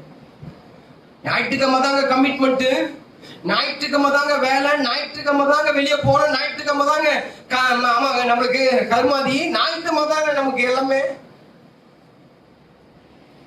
ஞாயிற்றுக்கிழமை தான் எல்லாம் அவனுக்கு வந்துச்சு. ஞாயிற்றுக்கிழமை தான் உனக்கு பணத்தை கொடுப்பான், ஞாயிற்றுக்கிழமை தான் உனக்கு கல்யாணத்தை வைப்பான், ஞாயிற்றுக்கிழமை தான் உனக்கு சொந்த பணம், எல்லாம் ஞாயிற்றுக்கிழமை தான் நடக்கும். ஏன் தெரியுமா? உன்னை நரகத்துக்கு தள்ளணும். அவன் எண்ணமே அதுதான், உன்னை நரகத்துக்கு தள்ளணும். ஞாயிற்றுக்கிழமை சபைக்கு போகாம இருந்தா உனக்கு 2 ஆப்போசிட். ஒண்ணு, ஆல்ரெடி பிசாசே உனக்கு ஆப்போசிட்டா வந்து நிப்பான். 2வது, ஆண்டு சொல்றாரு, இவன் இருக்கிறதோட கொலை பண்ணி போட்டா நல்லா இருக்கும், இவன் செத்தா நல்லா இருக்கும். கொலை பண்ணி போறது செத்தா நல்லா இருக்கும். இப்ப ஆண்டவரும் நீ சாவணும்னு நினைக்கிறாரு, பிசாசும் நீ சாவணும்னு நினைக்கிறான். இதுக்கு இடையில நான் ஆசீர்வதிக்கப்படணும். பிரேயர், ஒரு பிரேயர் நடக்குது. இது வரைக்கும் ஆசீர்வதிக்கப்படும். வந்து தலையை கொடுத்துருவோம். என்னத்துக்கு? என்னை ஆசீர்வதிங்க, நான் ஆசீர்வாதமா இருக்கணும். எப்படி நீ ஆசீர்வாதமா இருப்ப? ஞாயிற்றுக்கிழமை சர்ச்சைக்கு வர ஆளு எப்படிங்க ஆசீர்வாதமா இருப்ப? இருக்கிறது உள்ளதும் போச்சா உலகம் ஆயிடும். உள்ளதும் போகும். இருக்கீங்களான்னு கேட்டேன். இருக்கீங்களா? ஞாயிற்றுக்கிழமை வசனம் வந்துச்சுன்னா வசனம் பேசுவாங்க. ஞாயிற்றுக்கிழமை வந்தா வசனம் சொல்லுவாங்க. அந்த வசனம் உள்ள போச்சுன்னா நம்ம ரட்சிக்கப்பட்டுருவோம். அந்த ரட்சிப்பு நம்மளை விடுதலை ஆக்கிடும். அந்த ரட்சிப்பு நமக்கு ஆசீர்வாதத்தை கொடுத்துரும். அந்த ரட்சிப்பு நமக்கு பரலோகத்தை கொடுத்துரும். அவனுக்கு நல்லா தெரியும். உனக்கு நம்ம தான் முட்டா பசங்க, நமக்கு தான் தெரியல. சபையை சிலர் விட்டு விடுகிறார்கள். சபையுடைய காரியங்களை சில பேர் விட்டுறாங்க. தெரியல, சபையுடைய நன்மைகள் தெரியல. எதுக்கோ சொந்த காணுக்கு முதலெடுத்து கொடுக்குறோம். பாத்தீங்களா? நினைச்சு பாருங்களேன். ஃபங்க்ஷன் ஆச்சுன்னா, ஒரு ஃபங்க்ஷனுக்கு குடும்பம் போவோம், புள்ள குட்டிங்களெல்லாம் கூட்டின்னு போவோம். சர்ச்சில் 40 நாள் பிரேயர் இருக்குது, வாங்க. நான் ஏன் வரணும்? அங்க போனா பிரியாணி போடுவாங்க, இங்க போனா பிரியாணி போடுவாங்களா? அவன் ஒரே ஒரு நாள் தான் உனக்கு சோறு போடுவான். மறுநாள் வீட்டுக்கு போய் பாரு, தண்ணி கூட கொடுக்க மாட்டாங்க. ஒரு நாள் நீங்க போனா பிரியாணி, 2வது நாள் கொஞ்சம் டீ குடிச்சிட்டு போங்க சிஸ்டர், 3வது தண்ணி குடிச்சிட்டு போங்க சிஸ்டர், 4வது கேட்பாங்க எங்க வந்தீங்க? அங்க பார்க்க வந்தீங்களா? ரைட், ஓகே, சரி வரட்டமா. அந்த சிஸ்டர் அப்படிதான் சொல்லும், அந்த பிரதரும் அப்படிதான் சொல்லும். இதுக்கு பிள்ளைங்களெல்லாம் குடும்பத்தை கூட்டிக்கினே போய் உட்காந்துக்கின்னு வெக்கமா இல்லைன்னு கேட்டேன். சபை தினந்தோறும் நாள்தோறும் உனக்கும் பிள்ளைங்களுக்கும் குடும்பத்துக்கும் சந்ததிக்கும் சோறு போடுற ஆண்டவரை விட்டுட்டு, நமக்கு செவ்வாய்க்கிழமை இல்லை, நமக்கு அமாவாசை இல்லை, நமக்கு உபவாச கூட்டங்கள் இல்லை, செகண்ட் சாட்டர்டே கூட்டம் இல்லை, வெள்ளிக்கிழமை கூட்டம் இல்லை, சனிக்கிழமை சுத்திகரிப்பு இல்லை, ஞாயிற்றுக்கிழமை சர்ச்சில் என்னத்துக்குன்னு கேட்கிற? நீ என்னத்துக்குன்னு கேட்கிற? என்ன வாழ்ந்து என்ன பிரயோஜனம்? நேற்று தினத்துல சொன்னேன், காசு பணம் இருந்து கத்தர் இல்லைன்னா என்னங்க ஆசீர்வாதம்? என்னங்க ஆசீர்வாதம்? சாபம் தாங்க குடும்பத்தை பற்றி பிடிக்கும். சாபத்துடைய சாறு பிள்ளைங்க மேலேயும் பேர பிள்ளைங்க மேலேயும் வரங்க. சபை வச்சு கத்துறது எதுக்கு? சபை வைக்கிறது எதுக்கு? எதுக்கு சபை வைக்கிறது? எதுக்கு இந்த சபை கூட்டம் கூடி வாங்க ஆராதிக்கலாம், 40 நாள் கூட்டம் போடலாம் வாங்க, நான் ஆசீர்வாதமா இருக்குதுக்கா? ஒரு குறையும் இல்லை, ஒரு குறையும் இல்லை. கர்த்தருடைய சமூகத்துல காலையில இருந்து கிடக்குறேன். 1:30 மணிக்கு எழுந்தேன் ஜபம். 1:30 மணிக்கு எழுந்தேன். நம்ம ஊர்ல இல்ல, 1:30 மணில இருந்து அப்படியேதான் நிக்கிறோம். எப்படியேதான் நிக்கிறோம் 1:30 மணில இருந்து. 1:30 மணி. எனக்கு என்ன ஆசீர்வாதத்தை ஆண்டவர் குறைய வச்சிருவாரு? எனக்கு என்னங்க குறைய வச்சிருவாருங்க? 50 வயசுங்க, கண்ணு தெளிவா இருக்கு, சரீரம் நல்லா இருக்கு, இன்னும் என்னால பேச முடியும், இன்னும் என்னால குதிக்க முடியும், இன்னும் என்னால போக முடியும். 25 வயசு 30 வயசு பையனுக்கு இருக்கிற பலன் இன்னும் அப்படியே இருக்கு. எனக்கு சரீரத்துல கொஞ்சம் கூட குறையில. எனக்கா வந்து நான் ஜெபம் பண்றேன். உன் குறைங்க கொஞ்சம் நினைச்சு பாருங்களேன். குடும்பத்துல சமாதானம், எத்தனையோ குடும்பத்துல சமாதானம் இல்ல. இந்த லிஸ்ட்ல வந்துக்குது. இந்த லிஸ்ட்ல எத்தனையோ குடும்பத்துல சமாதானம் இல்ல. ஆனா அந்த ஆள் வரவே வராது. எங்க குடும்பத்துல இப்படிப்பட்ட குறை அது வரவே வராது. எங்க குடும்பத்துல ரட்சிக்கப்படல. எப்படி ரட்சிக்கப்படுவாங்க? எப்படி ரட்சிக்கப்படுவாங்க? கண்ணீர் சிந்தனியா கர்த்தருடைய சமூகத்துல வந்து ஒரு நாள் கண்ணீர் சிந்தனியா? ரட்சிக்கப்படணும் எப்படி ரட்சிக்கப்படுவாங்கன்னு கேட்கிறேன். எப்படி ரட்சிக்கப்படுவாங்க? இன்னும் அம்மா ரட்சிக்கப்படல, அப்பா ரட்சிக்கப்படல, இன்னும் குடும்பத்துல சகோதரர்கள் ரட்சிக்கப்படல, இன்னும் குடும்பத்துல புருஷன் ரட்சிக்கப்படல, மனைவி ரட்சிக்கப்படல. ரட்சிக்கப்படல வாயில சொன்னா போதாது. தேவனுடைய பாதத்துல வந்து உட்கார்ந்து அழுது பெற்றுக்கொள்ளணும். அண்ணால் வழுது அழுது பெற்றுக் கொண்டான் தேவனுடைய சமூகத்துல. அப்ப கட்டு மாறுந்து சமூகத்துலதான் மாறிச்சு, தேவனுடைய சமூகத்துலதான் மாறிச்சு.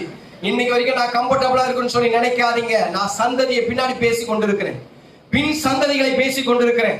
பின் சந்ததிகள் நல்லா இருக்கணும்னு சொல்லி நினைச்சா, ஆமா, இன்றைக்கு அந்த குணத்தெல்லாம் மாத்திடுங்க. இந்த குணத்தெல்லாம் மாத்திடுங்க. தேவனுடைய ஆலயம் உங்களுக்காக தான், தேவனுடைய சமூகம் உங்களுக்காக தான். கர்த்தர் ரத்தம் சிந்து, தேவன் ரத்தம் சிந்தது உங்களுக்காக தான். உங்களுக்காக தான் ஆராதனை வச்சிருக்காங்க, உங்களுக்காக தான் வேத புத்தகத்தை வச்சிருக்காங்க, உனக்காக தான் ஊழியக்காரனை ஆண்டு வச்சிருக்காரு. இது எனக்கு இல்லை அப்படின்னு சொன்னா, ஆசீர்வாதத்தை நம்ம எல்லாம் வச்சு என்ன பண்ண போறோம்? கார் ஓட்ட தெரியாதவன்கிட்ட கார் கொடுத்துருக்காங்க. காரே ஓட்ட தெரியல, காரை கொடுத்துட்டு நல்ல BMW கார் எடுத்து கையில கொடுத்து, சாவி எடுத்து கையில கொடுத்தா முன்னாடி காரை சுத்தி சுத்தி வருவாங்க. சில பேருக்கு ஆசீர்வாதம் ஏன் தரப்படுது தெரியுங்களா?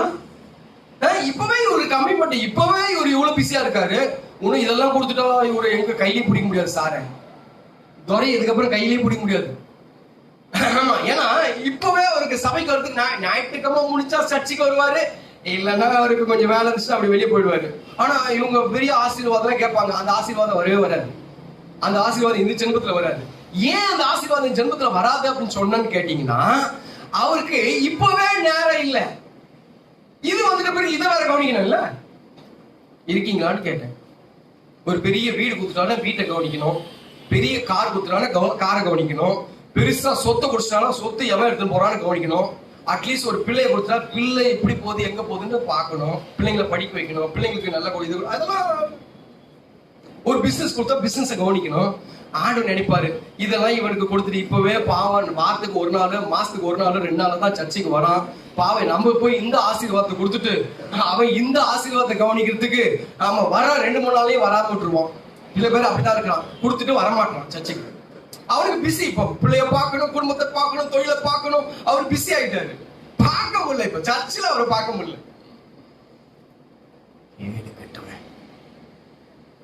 கேட்டுச்சா? நம்பர் 2, இதை பேசினா பேசின்னு இருக்கணும், பேசினா பேசின்னு இருக்கணும். 2வது ஆயுதத்தை நான் சொல்லி முடிக்கிறேன். 2வது ஆயுதம் என்னன்னு கேட்டீங்கன்னா, வெளிப்படுத்தல் புஸ்தகம் 12வது அதிகாரம் 11வது வசனம். 2 ஆயுதம் இதுல வருகிறது. இந்த 2 ஆயுதத்தை பாருங்க. 1, சபை கூடி வருதல், ஞாயிற்றுக்கிழமை ஆராதனை அல்லது ஓய்வு நாள் ஆராதனை அல்லது சபைக்கு வந்தால்தான் உன் குடும்பத்துல விடுதலை உண்டாகும். சபைக்கு வந்தால்தான் உன் குடும்பம் ரட்சிக்கப்படும். சபைக்கு வந்தாதான் நீ அங்கேயும் இங்கேயும் அப்படியெல்லாம் இல்ல, அங்க சொன்னா இங்கேயும் ஆராதிக்கிட்டமே. பார்வன் சொல்ற கதை இது பாவன் சொல்ற கதை. என்ன நாங்கள் ஆராதிக்க முடியாத ஜனங்களை விடுதலை செய் அப்படின்னு சொன்னாங்க. மோசே கிட்ட ஆண்டவர் சொல்லி அனுப்பிச்சாரு, என் ஜனங்கள் எல்லாம் அனுப்பிச்சு விடு, அவங்க ஆராதிக்கணும். இப்படி ஆராதிக்கிறதுக்காக இங்க போய் பிரயாணம் போய் அந்த இடத்துல நாங்க வனாந்தரத்துல பலியிடணும். அதுக்கு இவன் சொல்ற கதை என்னன்னு கேட்டா, இங்கேயே ஆராதிங்க. எடுத்து வாசிங்க பார்க்கலாம். யாத்திராகமம் 10ஆம் அதிகாரத்துல 20ஆவது வசனம் வாசிங்க. 20ஆவது வசனம் சீக்கிரம் வாசிங்க. இந்த சொல்லி கொடுத்து நான் போறேன். கர்த்தரோ பார்வோனின் இருதயத்தை கடினப்படுத்தினார், அவன் இஸ்ரவேல் புத்திரரை போக விடவில்லை. சபைக்க போக விட மாட்டான், சபைக்க போக மாட்டான். 27ஆவது வசனம். கர்த்தர் பார்வோனுடைய இருதயத்தை கடினப்படுத்தினார், அவன் அவர்களை போக விட மனதில்லாது இருந்தான். பார்வோன் அவனை நோக்கி, என்னை விட்டு அப்பாலே போ, நீ இனி என் முகத்தை 24வது வசனம். 10ஆம் அதிகாரம் 24வது வசனம். அப்பொழுது பார்வோன் மோசேயை அழைப்பித்து, நீங்கள் போய் கர்த்தருக்கு ஆராதனை செய்யுங்கள், உங்கள் ஆடுகளும் உங்கள் மாடுகளும் மாத்திரம் நிறுத்தப்படும். சர்ச்சைக்கு வரும், சர்ச்சைக்கு சிலது வரும். பார்வோன் சில பேர் சர்ச்சைக்கு அமைச்சிடுவான். ஏன்னு கேட்டா, இது சர்ச்சைக்கு போனாலும் நம்பால் தான். இது சர்ச்சைக்கு போய் ஒன்னும் பெருசெல்லாம் ஒன்னும் அங்க சேர்ந்துடாது. சர்ச்சைக்கு போ, வா, ஒன்னும் பிரச்சனை இல்லை, தொடர்பு வச்சுக்கோ. ஆனா ஆடு மாடெல்லாம் கொண்டு போக கூடாது. காணிக்கின்ற பேச்சே இருக்க கூடாது. காணிக்க கொடுத்தா சபை வந்துடும், காணிக்க கொடுத்தா ஊழியம் வந்துடும். 10 பைசா காணிக்க போடக்கூடாது. போட்டா கீழ்ச்சி போன நோட்டு போடணும்.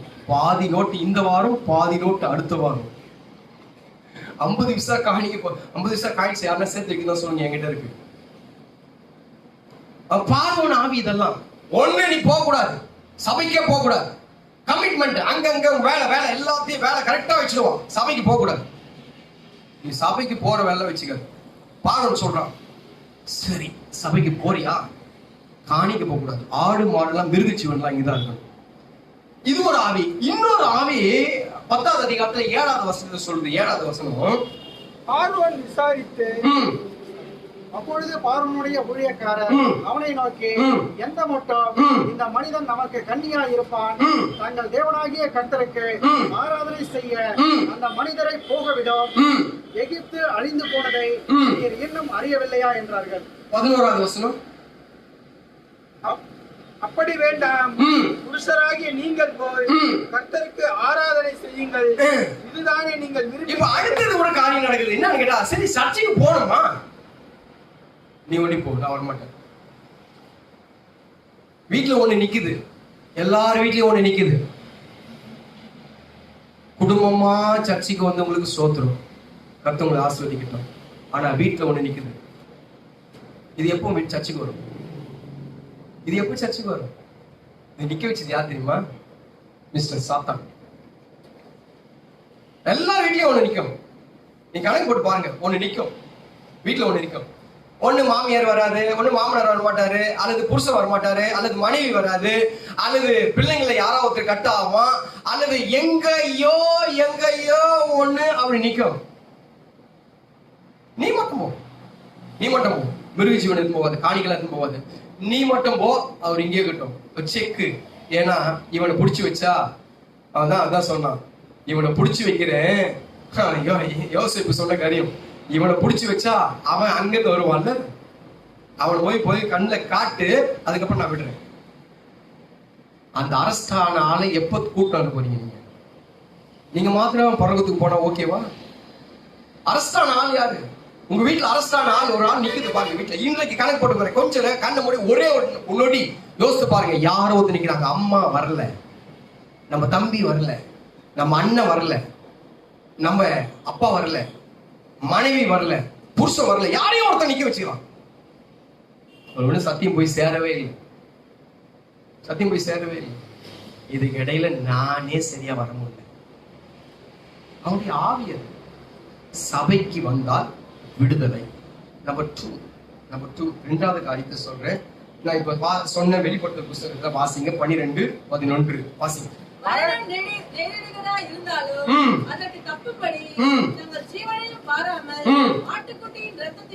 ஆட்டுக்குட்டியின் ரத்தத்தினாலும் சாட்சியின் வசனத்தினாலும் அவனை ஜெயிக்கலாம். இரண்டாவது இந்த காரியத்துல ஒண்ணு ஆட்டுக்குட்டியின் ரத்தம். இந்த ரத்தம் என்னது? ஆட்டுக்குட்டியின் ரத்தம். அன்றைக்கு எகிப்துல என்ன பண்ணாங்க? ஆட்டுக்குட்டியை வெட்டி நிலக்கால்கள் மேல ரத்தத்தை பூசுங்கள் அப்படின்னு சொன்னாங்க. ஆட்டுக்குட்டியின் ரத்தம் என்ன? அந்த ஆட்டுக்குட்டியின் ரத்தம் நம்ம கிட்ட இருக்குதா அப்படின்னு பாத்தீங்கன்னா சில பேர்கிட்ட இருக்கு, சில பேர்கிட்ட இல்ல. அந்த ரத்தம் எதை குறிக்குது அப்படின்னு கேட்டா, இந்த ஆட்டுக்குட்டியின் ரத்தம் வீட்டின் மேல இருந்தாதான் உன் வீட்டுக்குள்ள வியாதி வராது, உன் குடும்பத்துல வீணான செலவு வராது, உன் குடும்பத்துல பலவீனம் வராது, உன் குடும்பத்துல தோல்வி வராது, உன் குடும்பத்துல அசுத்தம் வராது, உன் குடும்பத்துல பிரச்சனை வராது, உன் குடும்பத்துல இழப்புகள் வராது, வேதனைகள் வராது. ஆட்டுக்குட்டியின் ரத்தம் இருக்கணும். என்னது இந்த ஆட்டுக்குட்டியின் ரத்தம் அப்படின்னு சொல்லி கேட்கும் போது எபேசியர் புஸ்தகத்துல சொல்லும் போது, கொலேசியர் புஸ்தகத்துல சொல்லும் போது 1வது அதிகாரம் 14வது வசனம், கொலேசியர் 1:14 வாசிக்க பார்க்கலாம். குமாரனாகிய அவருக்குள் அவருடைய ரத்தத்தினாலே பாவ மன்னிப்பாகிய மீட்பு நமக்கு உண்டாயிருக்கிறது. ரட்சிப்பு. இந்த மீட்பு என்பது ரட்சிப்பு. ரட்சிக்கப்பட்டவனாக இருக்கணும். ஏன் தெரியுமா விசுவாசிக்கு பேய் பிடிக்குது? விசுவாசிக்கு ஏன் தெரியுமா பேய் பிடிக்குது? சில எவ்வளவு பேரை பார்த்துட்டேன், 1-2 இல்ல, எத்தனையோ பேய்களை பார்த்தேன். விசுவாசி பேய் பிடிச்சிட்டு உள்ள வரும். சில பேய் கண்ணுக்கு தெரிஞ்சிடும், அது அலக்கடிக்கிற பிசாசு. நான் முன்னாடி சொன்னது போல சில பேய் என்ன பண்ணும், வீட்டுல குழப்பத்தை உண்டாக்கிடும். வீட்லயே அது இருந்து பேய் உள்ளவே இருந்து திடீர்னு சண்டை, திடீர்னு வீணான பேச்சுகள், திடீர்னு குழப்பம், அது வீணா உள்ளது வரும். உள்ள இருந்து அமைதியா செயல்படும். Slow poison. உள்ள இருந்து அமைதியா செயல்படுது. உள்ள எந்த ஆவி எப்ப வெளியே வருதுன்னு தெரியாது. ஆண்குள்ள சரி, பெண்குள்ள சரி, இந்த ஆவி உள்ள இருந்தே செயல்படும். அது சரியா படிப்பு மேல கவனத்தை செலுத்தாது, வேலை மேல கரெக்டா நேரத்தை செலுத்தாது, அது குடும்பத்தை சரியா பார்க்காது. அது உள்ளவே செயல்படும். அந்த ஆவி ஏன் உள்ளவே செயல்படுதுன்னா உண்மையான ரட்சிப்பு இல்லை. இன்றைக்கு உண்மையான ரட்சிப்பு இல்லாதவங்க எல்லாம் சீக்கிரம் வந்துருங்க. அந்த ஆவி செயல்படுது. நான் சொல்லி கொடுத்துட்டேன். இப்ப நான் சொல்லிட்ட பிறகு அவன் பலமாய் செயல்படுவான். முன்னை காட்டிலும் வேகமாய் அவன் தாக்க ஆரம்பிப்பான். முன்னை காட்டிலும் வேகத்தோடு அவன் செயல்படுவான். இப்ப நீங்க சீக்கிரம் வந்துட்டீங்கன்னா பிரச்சனை இல்லை. இந்த ரட்சிப்பு எங்க பெற்றுக்கொண்ட அந்த ரட்சிப்பு அப்படியே இருக்கா நம்ம கிட்ட? ரட்சிப்புக்கு போறதுக்கு காரணம் சொல்றேன். ரட்சிப்புக்கு ஏன் நம்மளை விட்டு போகுது அப்படின்னு சொன்னா, ஆரம்பத்துல உண்மையான ரட்சிப்பை தான் ஆண்டவர் கொடுத்துட்டார். அவர் நாமத்து மேல விசுவாசம் வச்சோம், அவரை ஏற்றுக்கொண்டோம், அவருடைய பிள்ளையா மாறணும். அவர் நமக்கு எல்லா தகுதி எல்லாத்தையும் கொடுத்துட்டாரு. எல்லாம் கொடுத்த உண்மையான ரட்சிப்பை தான் கொடுத்துட்டாரு. ஏன் அந்த ரட்சிப்பு மாறிச்சு அப்படின்னு சொன்னா, நமக்குள்ளாக கர்வம். இந்த கர்வம் இருந்துச்சுன்னா ரட்சிப்பு இருக்காது. பொறாமை இது இருந்துச்சுன்னா ரட்சிப்பு இருக்காது. இது நான் மத்தவங்களை மன்னிக்கவே மாட்டேன், ரட்சிப்பு போயிடும். உனக்குள்ளாக பெருமை. ஹலோ, இன்னைக்கு பெருசா ஆடுது இதுதான் பெருமை. மத்தவங்க முன்னாடி ஏதாவது ஒண்ணு சொல்லிட்டா போதும். மத்தவங்க முன்னாடி யாராவது சொல்லிட்டா அவ்வளவுதான். அது எங்காவது ஒருத்தர் சொல்லுவாரு, நீங்க மத்தவங்க முன்னாடி திட்டாதீங்க, என்ன எதனா சொல்றதுன்னா தனியா வந்து சொல்லுங்க, மத்தவங்க முன்னாடி என்ன சொல்லாதீங்க, நீங்க வந்து நேர்ல வந்து என்கிட்ட சொல்லுங்க, சும்மா அங்க வந்து கத்திர வேலை வச்சுக்காதீங்க. ஒருத்தர் சொல்லுவேன், நான் சொல்ல வருகிற காரியங்களை கேட்டுக்கங்க. நான் சொல்லுங்க, இந்த கருவமோ, இந்த தலகணமோ, இந்த பெருமையோ, இந்த பேராசையோ, நமக்குள்ளாக மன்னியாத குணமோ, நமக்குள்ளாக கீழ்ப்படியாத குணமோ, நமக்குள்ளாக கண்களில்லாத இச்சையோ, இருதயத்தின் இச்சையோ, தேவையில்லாத சிந்தையோ, இதெல்லாம் ஒரு மனுஷனுக்குள்ள உள்ள வரும்போது அங்கே இருக்கிற பரிசுத்த ஆவியானவர் வெளியே போயிடுவாரு. பரிசுத்த ஆவியானவர் வெளியே போயிட்டாருன்னா ரட்சிப்பும் கூட சேர்ந்து வெளியே போயிடும். சும்மா வந்து போலாம். ரட்சிக்கப்பட்ட பேர் மாற்றி ஆகியால் சர்ச்சைக்கு வந்து போலாம். பல குடும்பங்கள் இன்றைக்கு வந்து போகுது, சும்மா அப்படி வந்து போகுது, ஏதோ போற அட்டெண்டன்ஸ். உனக்குள்ள சினிமா ஆவி ஒண்ணு அப்படியே இருக்குது, குடியின் ஆவி அப்படியே இருக்கிறது, கெட்ட வார்த்தை அப்படியே இருக்கிறது, அருவருப்பான பேச்சு அப்படியே இருக்கிறது, இன்னும் அலக்கடிக்கிற ஆவி அப்படியே இருக்குது, ஊரு சுத்துற ஆவி அப்படியே இருக்கிறது. இன்றைக்கு வரைக்கும் பொறாமை, எரிச்சல், மத்தவங்களை மன்னிக்க முடியல. பைபிளை படிச்சிட்டோம், மன்னிப்புன்ற வசனத்தை எவ்வளவு கேட்டுட்டோம். புருஷனை மதிக்க முடியல, மன்னிக்க முடியல. மனைவியை மன்னிக்க முடியல. மாமியார் மாமனாரை மன்னிக்க முடியலங்க. இதெல்லாம் இந்த ஆவியெல்லாம் உள்ள இருந்துச்சுன்னா ரட்சிப்பு எப்ப வெளியே போயிடும். இவங்களை மதிக்காது. நான் நல்லா இருக்கணும், நீ நல்லா இருக்கணும், நீ மோட்டமா நல்லா இருக்கணும், என்ன ஆத்மாவை நீ புசித்து, நீ குடித்து, நீ திருப்தியா இருக்கா, மதிக்கடனே. வசனம் அப்படிதான் சொல்றது, மதிக்கடை, முட்டா பையில. போட்டா நீ இல்லடா, எல்லாம் சேர்ந்து நல்லா இருக்கணும், அதுக்காக நான் ரத்தத்தை கொடுத்தேன். நான் ரத்தத்தை கொடுத்தது எல்லாம் நல்லா இருக்கணும், நீ மாத்திரம் நல்லா இருக்கணும்ன்றதா இல்ல. இருக்கீங்களான்னு கேட்டேன். நமக்குள்ள ஏதாவது ஒரு ஆவி உள்ளே வந்து அந்த ரட்சிப்பு வெளியே போச்சா பாருங்க, வெளியே போச்சா பாருங்க. உங்க மாமியார மதிக்கலனாலும் ரட்சிப்பு வெளியே போயிடும். மாமியார் தான் முள்ளு உனக்கு, அது கடவுளுக்கே தெரியும். அந்த சிலுவையை நீ சுமந்துதான் ஆகணும், அந்த சிலுவை நீ சுமந்துதான் ஆகணும். உனக்கு எவ்வளோ ஒருத்த சம்பந்தமே இல்லாதவன், உன் உறவுல இருக்கிறவன், உன் சொந்தத்துல இருக்கிறவன், அவனை நீ சுமந்துதான். அவனை புருஷன் குடிக்காரன் தான், அவன் விபச்சாரக்காரன் தான், அவனை நீ சுமந்துதான் ஆகணும். அது உன் மேல சிலுவை. அது அந்த சிலுவையை சுமந்தாதான் உனக்கு சிங்காசனம். அந்த சிலுவையை சுமக்காத வரைக்கும் உனக்கு சிங்காசனம் இல்லை.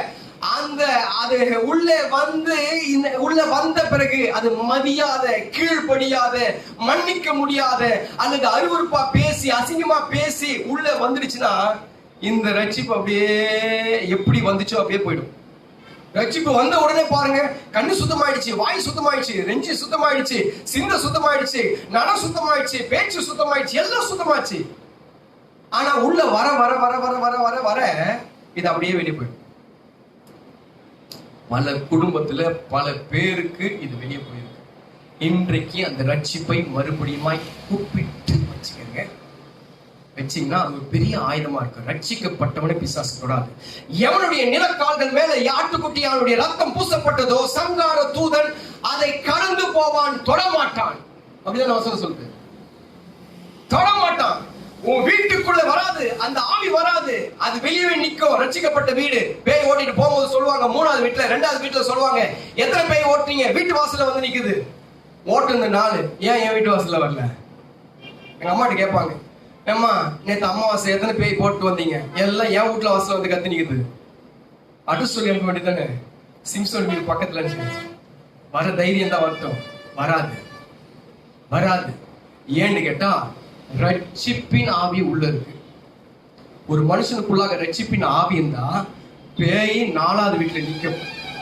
இருக்கிறீங்களா? விசுவாசிக்கிறவங்க மாத்த கரங்களை தட்டி உற்சாகத்தோடு. நம்பர் 3 முடிச்சது. அதே வசதி வாங்க 12, 11 வெளிப்படுத்து 12, 11 அதுல ஒண்ணு இருக்கு.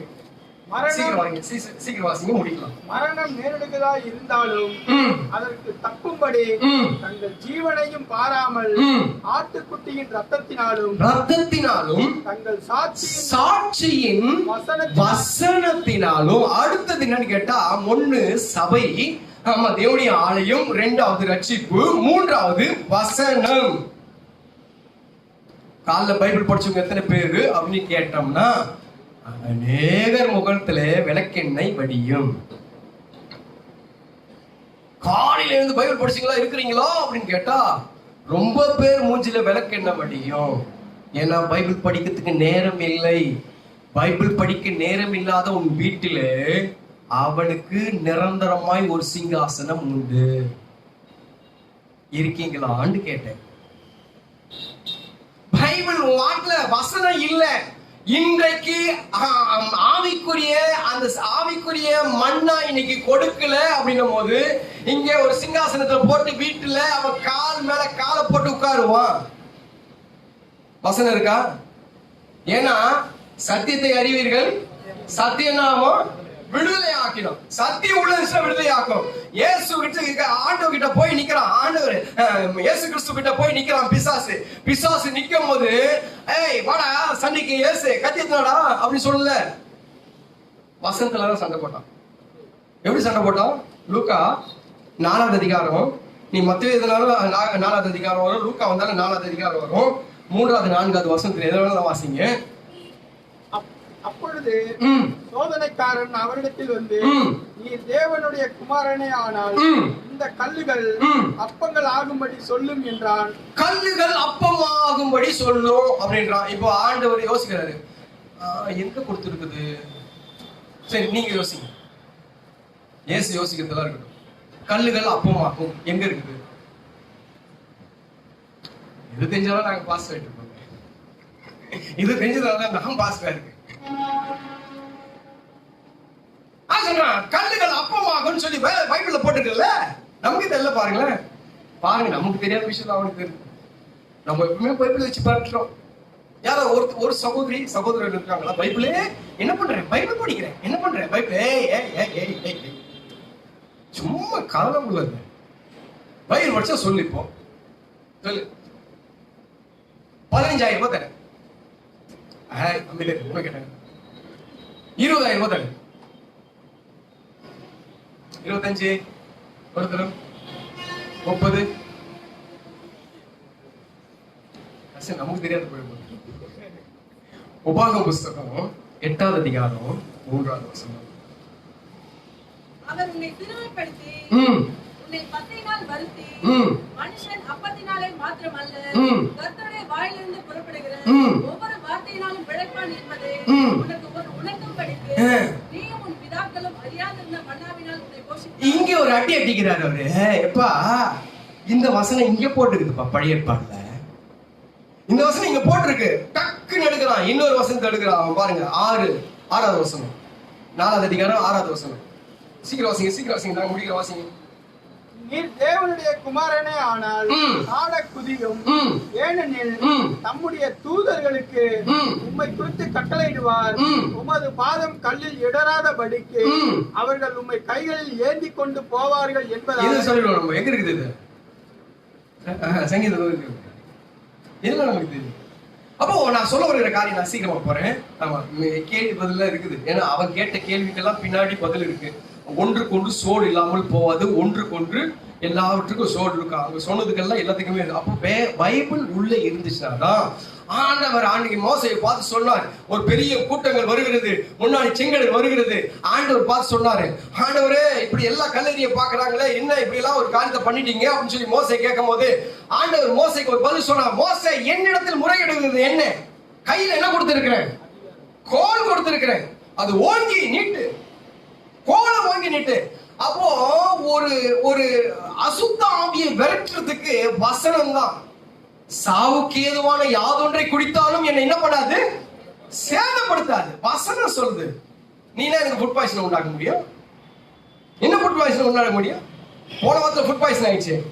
ஃபுட் பாய்சன் ஆயிட்ட பிறகு இந்த டேப்லெட் போடலாம், இந்த டேப்லெட் போடலாம். என் ஒய்ஃப் சொன்னாங்க, இதை ஒன்று பண்ணுங்க, எனக்கு ஹாஸ்பிட்டல் தானே போகணும், நம்ம அவங்கள பார்க்கறதுக்கு போனேன், ஹாஸ்பிட்டல் தானே போகணும், அவங்க நீங்க ஒன்று வாங்க வேண்டியதானே. சாவுக்கு ஏதுவான யாதொன்றை குடித்தாலும் என்னை சேதப்படுத்தாது. மார்க் 16வது அதிகாரம் 17, 18 வசனங்கள். இதுதான் எனக்கு மாத்திரை. எழுந்தா நிம்மதியா கரெக்டா தான் இருக்கு. ஒரு மாத்திரையும் போடலையே, ஒண்ணுமே பண்ணலையே, தெளிவா தானே இருக்கு. அப்போ வசனத்துலதான் ஜெயிக்க முடியும். ஆமா, இப்போ கையான பிசாசுகள் வார்த்தையில, ஜெபத்துல, அதிகாரத்தோடு என் நாமத்தினால எதை கேட்டாலும் இது நமக்கு தெரியல. இந்த வசனம் நமக்கு தெரியல. அப்போ அதிகாரம், வசனம் ஒரு மனுஷனை விடுதலை ஆக்கும். உன் பிள்ளைக்கு இப்படிப்பட்ட வசனத்தை சொல்லி உன் பிள்ளைய விடுதலை ஆக்கணும். உன் குடும்பத்துல இருக்கிற கட்டுகளை இப்படிப்பட்ட வசனங்களை சொல்லி அந்த கட்டுகளை உடைக்கணும். இப்படிப்பட்டதான வசனங்களை சொல்லி சாப கட்ட உடைக்கணும். மரத்துல தூக்கப்பட்டவன் எவனும் சபித்திருக்கிறபடி கிறிஸ்து இயேசு எனக்காக சாபமானார். அப்ப எனக்காக அவர் சாபமாயிட்டார்னா என் மேல அந்த சாபம் இல்ல. இருக்கீங்களான்னு கேட்டேன். இருக்கீங்களா?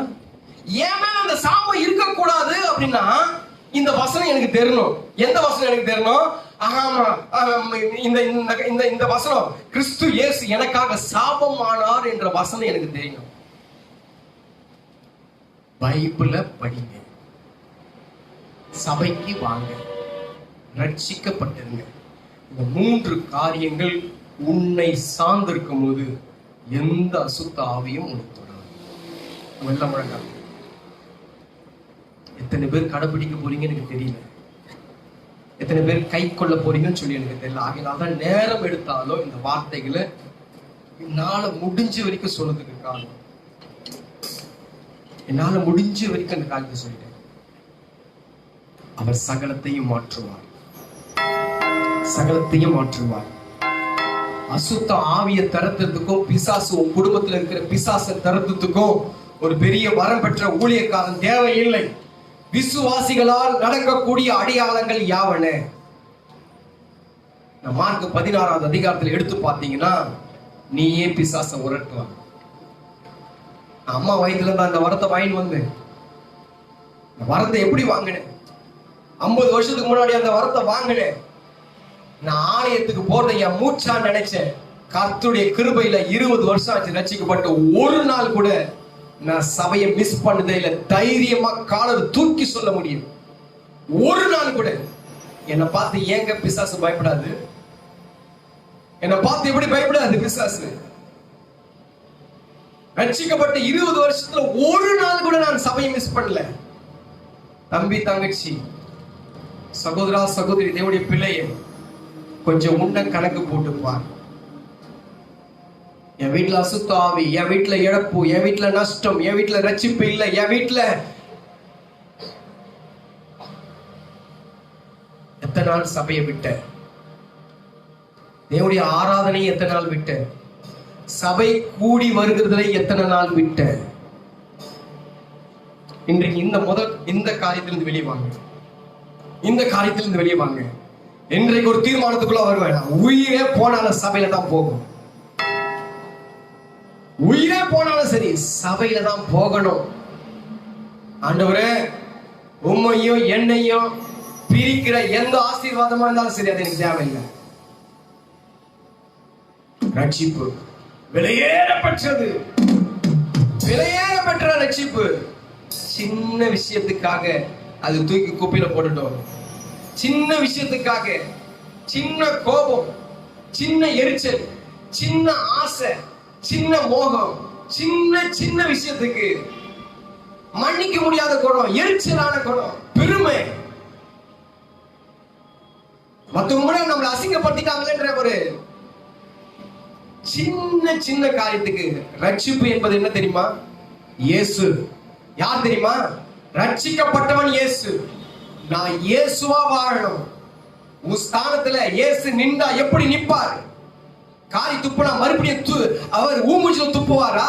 தொடச்சு போடுவார். கொட்டனா அவர் திருப்பி அடிப்பாரா? அவமானப்படுத்தினா திருப்பி உன்னை அவமானப்படுத்துவாரா? திட்டினா உன்னை திருப்பி திட்டுவாரா? அடிச்சவன ஆணைய கழுத்தவன பார்த்து கூட இவர்கள் செய்கிறது என்னவென்று அறியாமல் இவர் செய்கிறார்கள் என்று சொல்லி மன்னிச்சாருமா. ஓடுற நீ ரட்சிப்பு இருக்கா? ரட்சிப்பு இருந்தா உன்னை எந்த ஆவியும் தொடாது. ரட்சிப்பு என்பதுக்கு மீட்பு என்று சொல்லி அர்த்தம். மீட்பு என்றால் அவர் உன்னை மீட்டுக் கொண்டார் என்று சொல்லி அர்த்தம். உன் குடும்பத்தை அவனால தொடவே முடியாது. மீட்டு கொண்ட கர்த்தருடைய கையில இருக்கிற குடும்பம். உன்னை தொடுகிறவன் அவருடைய கண்மணியை தொடுகிறார். வசனம் உனக்காகவே எழுதப்பட்ட வசனம், உனக்காகவே கொடுக்கப்பட்ட வசனம். நீ வாழ்வதற்கு உண்டான அத்தனை வழிகள் அதுல உண்டு. உன் குடும்பம் வாழ்வதற்கு உண்டான அத்தனை வழிகளும் உண்டு. உன் சம்பாதனைக்கு உண்டான அத்தனை வழிகளும் உண்டு. பரலோகத்துக்கு உண்டான அத்தனை வழிகளும் உண்டு. அது வாரத்துக்கு ஒரு நாள் தொடரையே நியாயமா? இந்த வேத வசனத்தை உன்னால பிரிச்சு பார்க்க முடியுதா? உன் கண்கள் தெளிவா இருக்கும் போதே அதை வாசி முடிச்சுடு. காலம் எப்படி இருக்கும் சொல்லி தெரியாது. எதற்கோ நேரத்தை கொடுக்கிற நாம ஒரு வசனத்தை, அந்த கேலண்டர் இருக்கிற வசனத்தை வாசிட்டு ஓடுறோம். நல்ல வாலிப ரத்தத்தில் இருக்கக்கூடிய நானு எதையோ பார்த்து ரசிக்கிற என்னுடைய கண்கள் வேத புத்தகத்தை பார்த்து ஒரு நாள் ரசிக்கல. ஒரு நாள் அந்த வார்த்தையை பார்த்து அந்த வார்த்தையின் படி என்னால நடக்க முடியல. ஸ்தோத்திரம் பண்ணலாமா? ஒரு 2 நிமிஷம் டைம் தரேன். ஒரு 2 மினிட்ஸ் டைம். நீங்க எப்படி ஒப்புரவ போறீங்க, எப்படி அப்பா ஜாயின் ஆக போறீங்க தெரியாது. ஆனா நாளைக்கு உன் வாழ்க்கை வித்தியாசமாய் மாறப்போகிறது. ஆண்டவர் என்கிட்ட சொன்ன காரியத்தை சொல்றேன். நான் சொன்னேன், நான் 1:30 மணிக்கு எழுந்து உட்கார்ந்தேன். ஏசப்பா 1:30 மணிக்கு எழுந்து பார்த்தேன். நைட்டு 1:30 மணிக்கு நான் எத்தனை மணிக்கு படுத்துன்னு நினைச்சு பாருங்க. 1:30 மணிக்கு என்ன தூக்கம் வரும்னு சொல்லி நினைச்சு பாருங்க. ஆண்டவர் கிட்ட பேசின காரியம் என்ன தெரியுங்களா? என் பிள்ளைகள் எல்லாம் நான் ஆசீர்வதிக்க போறேன்பா. இந்த 3வது மாதத்துல என் பிள்ளைங்களாம் நல்லா இருக்கும் போது இந்த வார்த்தைகளை போய் சொல்லு, இந்த வார்த்தைகளை போய் விதை. உன்னை கையின் பிரயாசங்களை கெடுக்கிறது ஒரு ஆவி. குடும்பத்துல சமாதானத்தை கெடுக்கிறது ஒரு ஆவி. உன் குடும்பத்துல பிரச்சனைகளை உண்டாக்குறது ஒரு ஆவி. உனக்கு வர வேண்டிய காரியத்தை தடுக்கிறது ஒரு ஆவி. உன் பிள்ளைகளுடைய வாழ்க்கையை குட்டி சோரா பண்றது ஒரு ஆவி. உன் பிள்ளைகளுடைய வாழ்க்கையை நாசமாக்க தாக்குறது ஒரு ஆவி. உன் மனைவியை பிடித்து கொண்டிருக்கு, கணவனை பிடித்து கொண்டிருக்கிறது, குடும்பத்துல பிள்ளைகளை பிடித்து கொண்டிருக்கிறது, ஒரு பெற்றோரை பிடித்து கொண்டு எங்கேயோ அந்த ஆவி செயல்படுகிறது. அந்த மனுஷன் இல்லம்மா, அவன் பேசுறதெல்லாம் அந்த ஆவிதான் பேசுது. செயல்படுறதுன்னா உன் மேல எரிசலா இருக்கிறதெல்லாம் அந்த ஆவிதான். முதல் அந்த ஆவியை கட்டு, அந்த ஆவியை கட்டு. கொஞ்ச நேரம் டைம் கொடுக்கட்டுமா? நானு டைம் கொடுக்கட்டுமா? 2 நிமிஷம் டைம் கொடுக்குறேன். எல்லாம் ஸ்தோத்திரம் பண்ணலாமா? ஸ்தோத்திரம் ஸ்தோத்திரம் ஸ்தோத்திரம் ஸ்தோத்திரம் ஸ்தோத்திரம் ஸ்தோத்திரம். ஆண்டவரே, இந்த ஆவிகள் கட்டப்படட்டும் இயேசுவின் நாமத்தாலே. எல்லா குடும்பத்துல இன்றைக்கு ஒரு கர்த்தாவே விடுதலை உண்டாகட்டும் ஐயா. அந்த ஆவி கீழ்படுத்துகிறோம் இயேசுவின் நாமத்தாலே. தலையை நசுக்குகிறோம். ஓ, கிரியைகளை அழிக்கிறோம் இயேசுவின் நாமத்தினாலே, இயேசுவின் நாமத்தினாலே. ஓ, சபைக்கு வரக்கூடாதபடிக்கு தடை செய்கிற ஆவியே இயேசுவின் நாமத்தினாலே. சபைக்கு வரக்கூடாதபடிக்கு, ஆராதனையில கலந்து கொள்ளக்கூடாதபடிக்கு, ஊழியம் செய்யக்கூடாதபடிக்கு தடை செய்கிற எல்லா கிரியைகளையும் இயேசுவின் நாமத்தாலே சுட்டெரிக்கிறேன். அப்பா, வேதத்தை வாசிக்க கூடாதபடிக்கு, அப்பா தகப்பனே, ரட்சிப்பை நாங்க இழக்க செய்கிற, ரட்சிப்பை இழக்க செய்கிற, ரட்சிப்பை விட்டுவிட செய்கிற எல்லா ஆவிகளை இயேசுவின் நாமத்தாலே சுட்டெரிக்கிறேன். ரத்த கோட்டைக்குள்ளே நான் நுழைந்து விட்டேன். இனி எதுவும் அடங்காது, எந்த தீங்கும் தீண்டாது. கோட்டைக்குள்ளே நான் நுழைந்து விட்டேன். இனி எதுவும் அடங்காது, தீங்கும் தீண்டாது. நேசரின் கரம்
ஒவ்வொரு பிள்ளைக்கும் மறுபடியும் இந்த ரட்சிப்பை கொடுப்பதற்காக, சபை விட்டு விடாது இருக்கிற கிருபை தருவதற்காக, வசனத்தால் ஒவ்வொரு பிள்ளைக்கும் உள்ளாக போவதற்குள்ளாக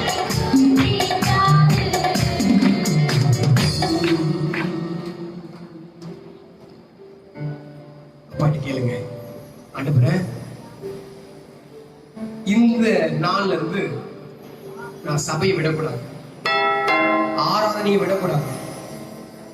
அவன் உன்னை போக மனசு இருக்காது, அனுப்ப மாட்டான். ஆராதனை நிக்க வைக்கணும். ஆரம்பத்துல கொண்டிருந்த ஆனந்த பாக்கியம் எங்கே?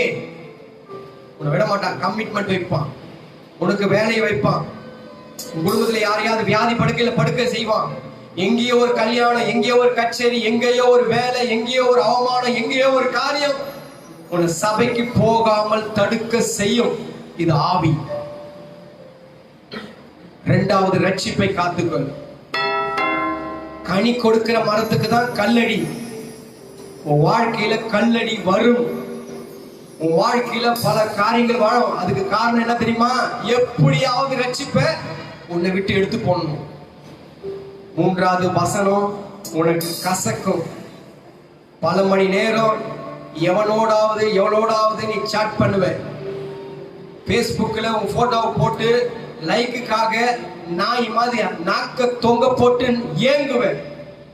ஆனா கர்த்தருக்காக 10 நிமிஷம் கொடுக்கிறதுக்கு உனக்கு டைம் இருக்காது. 10 நிமிஷம் ஆண்டவருக்கு கொடுக்கிறதுக்கு உனக்கு அதுக்கு உண்டான மைண்டே வராது. இதெல்லாம் ஆவி. இதற்கு என்ன காரணம்? பிசாசுக்காகவும் அவனுடைய தூதருக்காகவும் உண்டாக்கப்பட்ட நரகத்துல உன்னை தள்ளணும். ஒண்ணு, அவனுடைய தூதரா உன்னை ஆக்கி தள்ளணும். இன்றைக்கு விடுதலை ஆகுங்க. இன்றைக்கு கண்ட எகிப்தியரை இனி ஒரு நாளும் நம்ம பார்க்க கூடாதபடிக்கு தேவனாகிய கர்த்தர் உங்களுக்கு உதவி செய்வார். நான் ஜெபம் பண்றேன். புதிய மாத ஆசீர்வாதமா இருக்கட்டும். பரிசுத்தம் உள்ள நல்ல பிதாவே, ஆண்டவர் இயேசுவின் நாமத்தினாலே மகிமையாய் கொடுத்த இந்த நல்ல நாளுக்காக நன்றி செலுத்துகிறோம். கர்த்தாவே, இந்த மாதம் முழுவதும் கர்த்தாவே ஒரு வார்த்தையை நாங்கள் தியானம் செய்தோம். வானத்துல யுத்தம் நடக்கிறது, அது கண்ணுக்கு தெரியாத யுத்தமும் இருக்கிறதுயா. நாங்க மனுஷங்க சொல்லி நினைச்சிட்டோம். எங்களுக்கு விரோதமாய் மனுஷன் எழும்புறான்னு சொல்லி நினைச்சோம். எந்த மனுஷன் எங்களுக்கு விரோதமாய் எழும்பல. நாங்க கேட்ட இந்த சத்தியத்தின்படி ஏதோ ஒரு ஆவி எங்க குடும்பத்தை அலக்கரித்து, ஏதோ ஒரு குடும்பத்தை கர்த்தாவே ஆவி எங்க குடும்பத்துல அப்பா இழப்புகளை உண்டாக்கி, நஷ்டங்களை உண்டாக்கி, விரோதங்களை உண்டாக்கி, கோபங்களை உண்டாக்கி, அப்பா கர்த்தாவே இருக்கிறதானே அப்பா சந்தோஷத்தை கர்த்தாவே இழக்க செய்து ஏதோ ஒரு ஆவி செயல்படுகிறது என்பதை நாங்க அறிஞ்சோம். அந்த ஆவி எப்படி முறியடிக்கிறது என்பதையும் நாங்கள் கற்றுக்கொண்டோம். என் தேவனாகிய கர்த்தர் கர்த்தாவே, இது முதல் கொண்டு ஒவ்வொரு குடும்பத்தையும் வேலி அடைங்க, ஒவ்வொரு குடும்ப சந்ததிகளை வேலி அடைங்க. எந்த சாபமும் கர்த்தாவே எந்த சந்ததிகளும் இல்லாதபடிக்கு எல்லா கர்த்தாவே பிள்ளைகளையும் என் தேவனாகிய கர்த்தர் வேலி அடைத்து காத்துக்கொள்ளும். ஒவ்வொரு குடும்பத்தையும் இன்றைக்கு இயேசுவின் ரத்தத்தினாலே சீல் போடும். இஸ்ரவேல் ஜனங்கள் கர்த்தாவே எகிப்தில இருந்த இஸ்ரவேல் ஜனங்கள் வீட்டின் மேல நிலக்கால்கள் மேல எப்படி ஆட்டுக்குட்டியின் ரத்தம் பூசப்பட்டதோ ஒவ்வொரு வீட்டின் மேலும் பூசப்படட்டும். பிள்ளைகளை விடுவித்து அனுப்பும். தேவைகள் எல்லாம் சந்திங்க. குடும்பத்தில் ரட்சிக்கப்படாதவெல்லாம் ரட்சிக்கப்படட்டும். குடும்பத்தில் இருக்கிற அசுத்தங்கள் வெளியே போகட்டும். இருக்கிறதான கர்த்தாவே கர்த்தருக்கு பிரியமில்லாத செயல்கள் இயேசுவின் நாமத்தினாலே வெளிப்படும். உண்மையான ரட்சிப்பு நாங்கள் கர்த்தாவை பேணி பாதுகாத்து அதை பத்திரப்படுத்திக் கொள்ள எங்களுக்கு விருப்பம் பாருங்க. ஒவ்வொரு நாளும் வசனம் எங்களை வழிநடத்தட்டும் அப்பா. எங்களுக்கு முன்பதாக வசனத்தை வைங்க, எங்க வாய்களை வசனத்தை வைங்க. ஆலயத்துல கர்த்தாவே நாங்கள் ஆலயத்தை விட்டு விடாதபடிக்கு, ஊழியத்தை விட்டு விடாதபடிக்கு, சபையை சிலர் விட்டு விடுவது போல நாங்க விட்டு விடாதபடிக்கு என் தேவனாகிய கர்த்தர் எங்களுக்கு உதவி செய்யும். அந்த பிள்ளைகளை ஆசீர்வதித்து அனுப்பும். பூரண சமாதானத்தோடு நல்ல மகிழ்ச்சியோடு எல்லா விதமான நன்மையோடு ஒவ்வொரு குடும்பமும் கடந்து செல்லட்டும். வருகிற நாட்களிலே குடும்பம் குடும்பமாக தேவனுடைய ஆலயத்துல வந்து நானும் என் வீட்டாரும் என்றால் கர்த்தரையே சேவிப்போம் சொன்ன அந்த வேத வசனத்தின்படி ஒவ்வொரு குடும்பமும் வந்து தெய்வத்தை ஆராதித்து தொழுது கொள்ள என் தேவனாகிய கர்த்தர் உதவி செய்யும். நல்ல சுகபல ஜீவனை தான் இந்த மாதம் முழுவதும் எங்களை காத்துக்கொண்டீங்க. ஸ்தோத்திரம். விடுகிறதான கர்த்தாவே புதிய மாதம் எங்களுக்கு ஆசீர்வாதத்தின் ஒரு மாதமா இருக்கட்டும். எங்களையும் எங்கள் குடும்பங்களையும் எங்களுடைய பிரயாசங்களையும் எங்களுக்கு உண்டான எல்லாவற்றையும் வேலி அணைத்து காத்துக்கொள்ளுங்க. நன்மை நாளை முடிச்சு விட்டுங்க. திருக்கரத்தில் அர்ப்பணிக்கிறோம். பொறுப்பெடும் பெரிய காரியங்கள் செய்யும். பிள்ளைங்க கடந்து போகும்போது தெய்வ சமாதானத்தோடு கடந்து செல்லட்டும். உங்க நாமம் மகிமைப்படட்டும். இயேசுவின் நாமத்தில் ஜெபிக்கிறோம் நல்ல பிதாவை. எல்லாம் சேர்ந்து சொல்வோம். ஆமென். என் ஆத்துமாவே என் முழு உள்ளமே பரிசுத்த நாமத்தை சொல்லு. என் ஆத்துமாவே கர்த்தரை சொல்லு. அவர் செய்த சகல உபகாரங்களையும் மறவாதே. ஆமென். கர்த்தராகிய இயேசு கிறிஸ்துவின் கிருபையும் பிதாவாகிய தேவனுடைய அன்பும் பரிசுத்த ஆவியானவரின் ஐக்கியமும் ஆறுதலும் தேர்தலும் வைத்தலும் சமாதானமும் ஆசீர்வாதமும் இன்றைக்கும் என்றைக்கும் சதா காலங்களும் நம்மோடு கூட இருந்து நம்மை நடத்துவாராக. ஆமென். அல்லேலூயா, அல்லேலூயா. சமாதானம் கடந்து செல்லுங்க. கர்த்தர் உங்களை ஆசீர்வதிப்பாராக. இன்றைக்கு மாலை கூட்டம் இருக்கிறது. தொடர்ந்து மாலை கூட்டங்கள் இருக்கிறது. வந்து கலந்து கொள்ளுங்கள். கர்த்தர் உங்களையும் உங்கள் குடும்பங்களையும் ஆசீர்வதிப்பார்.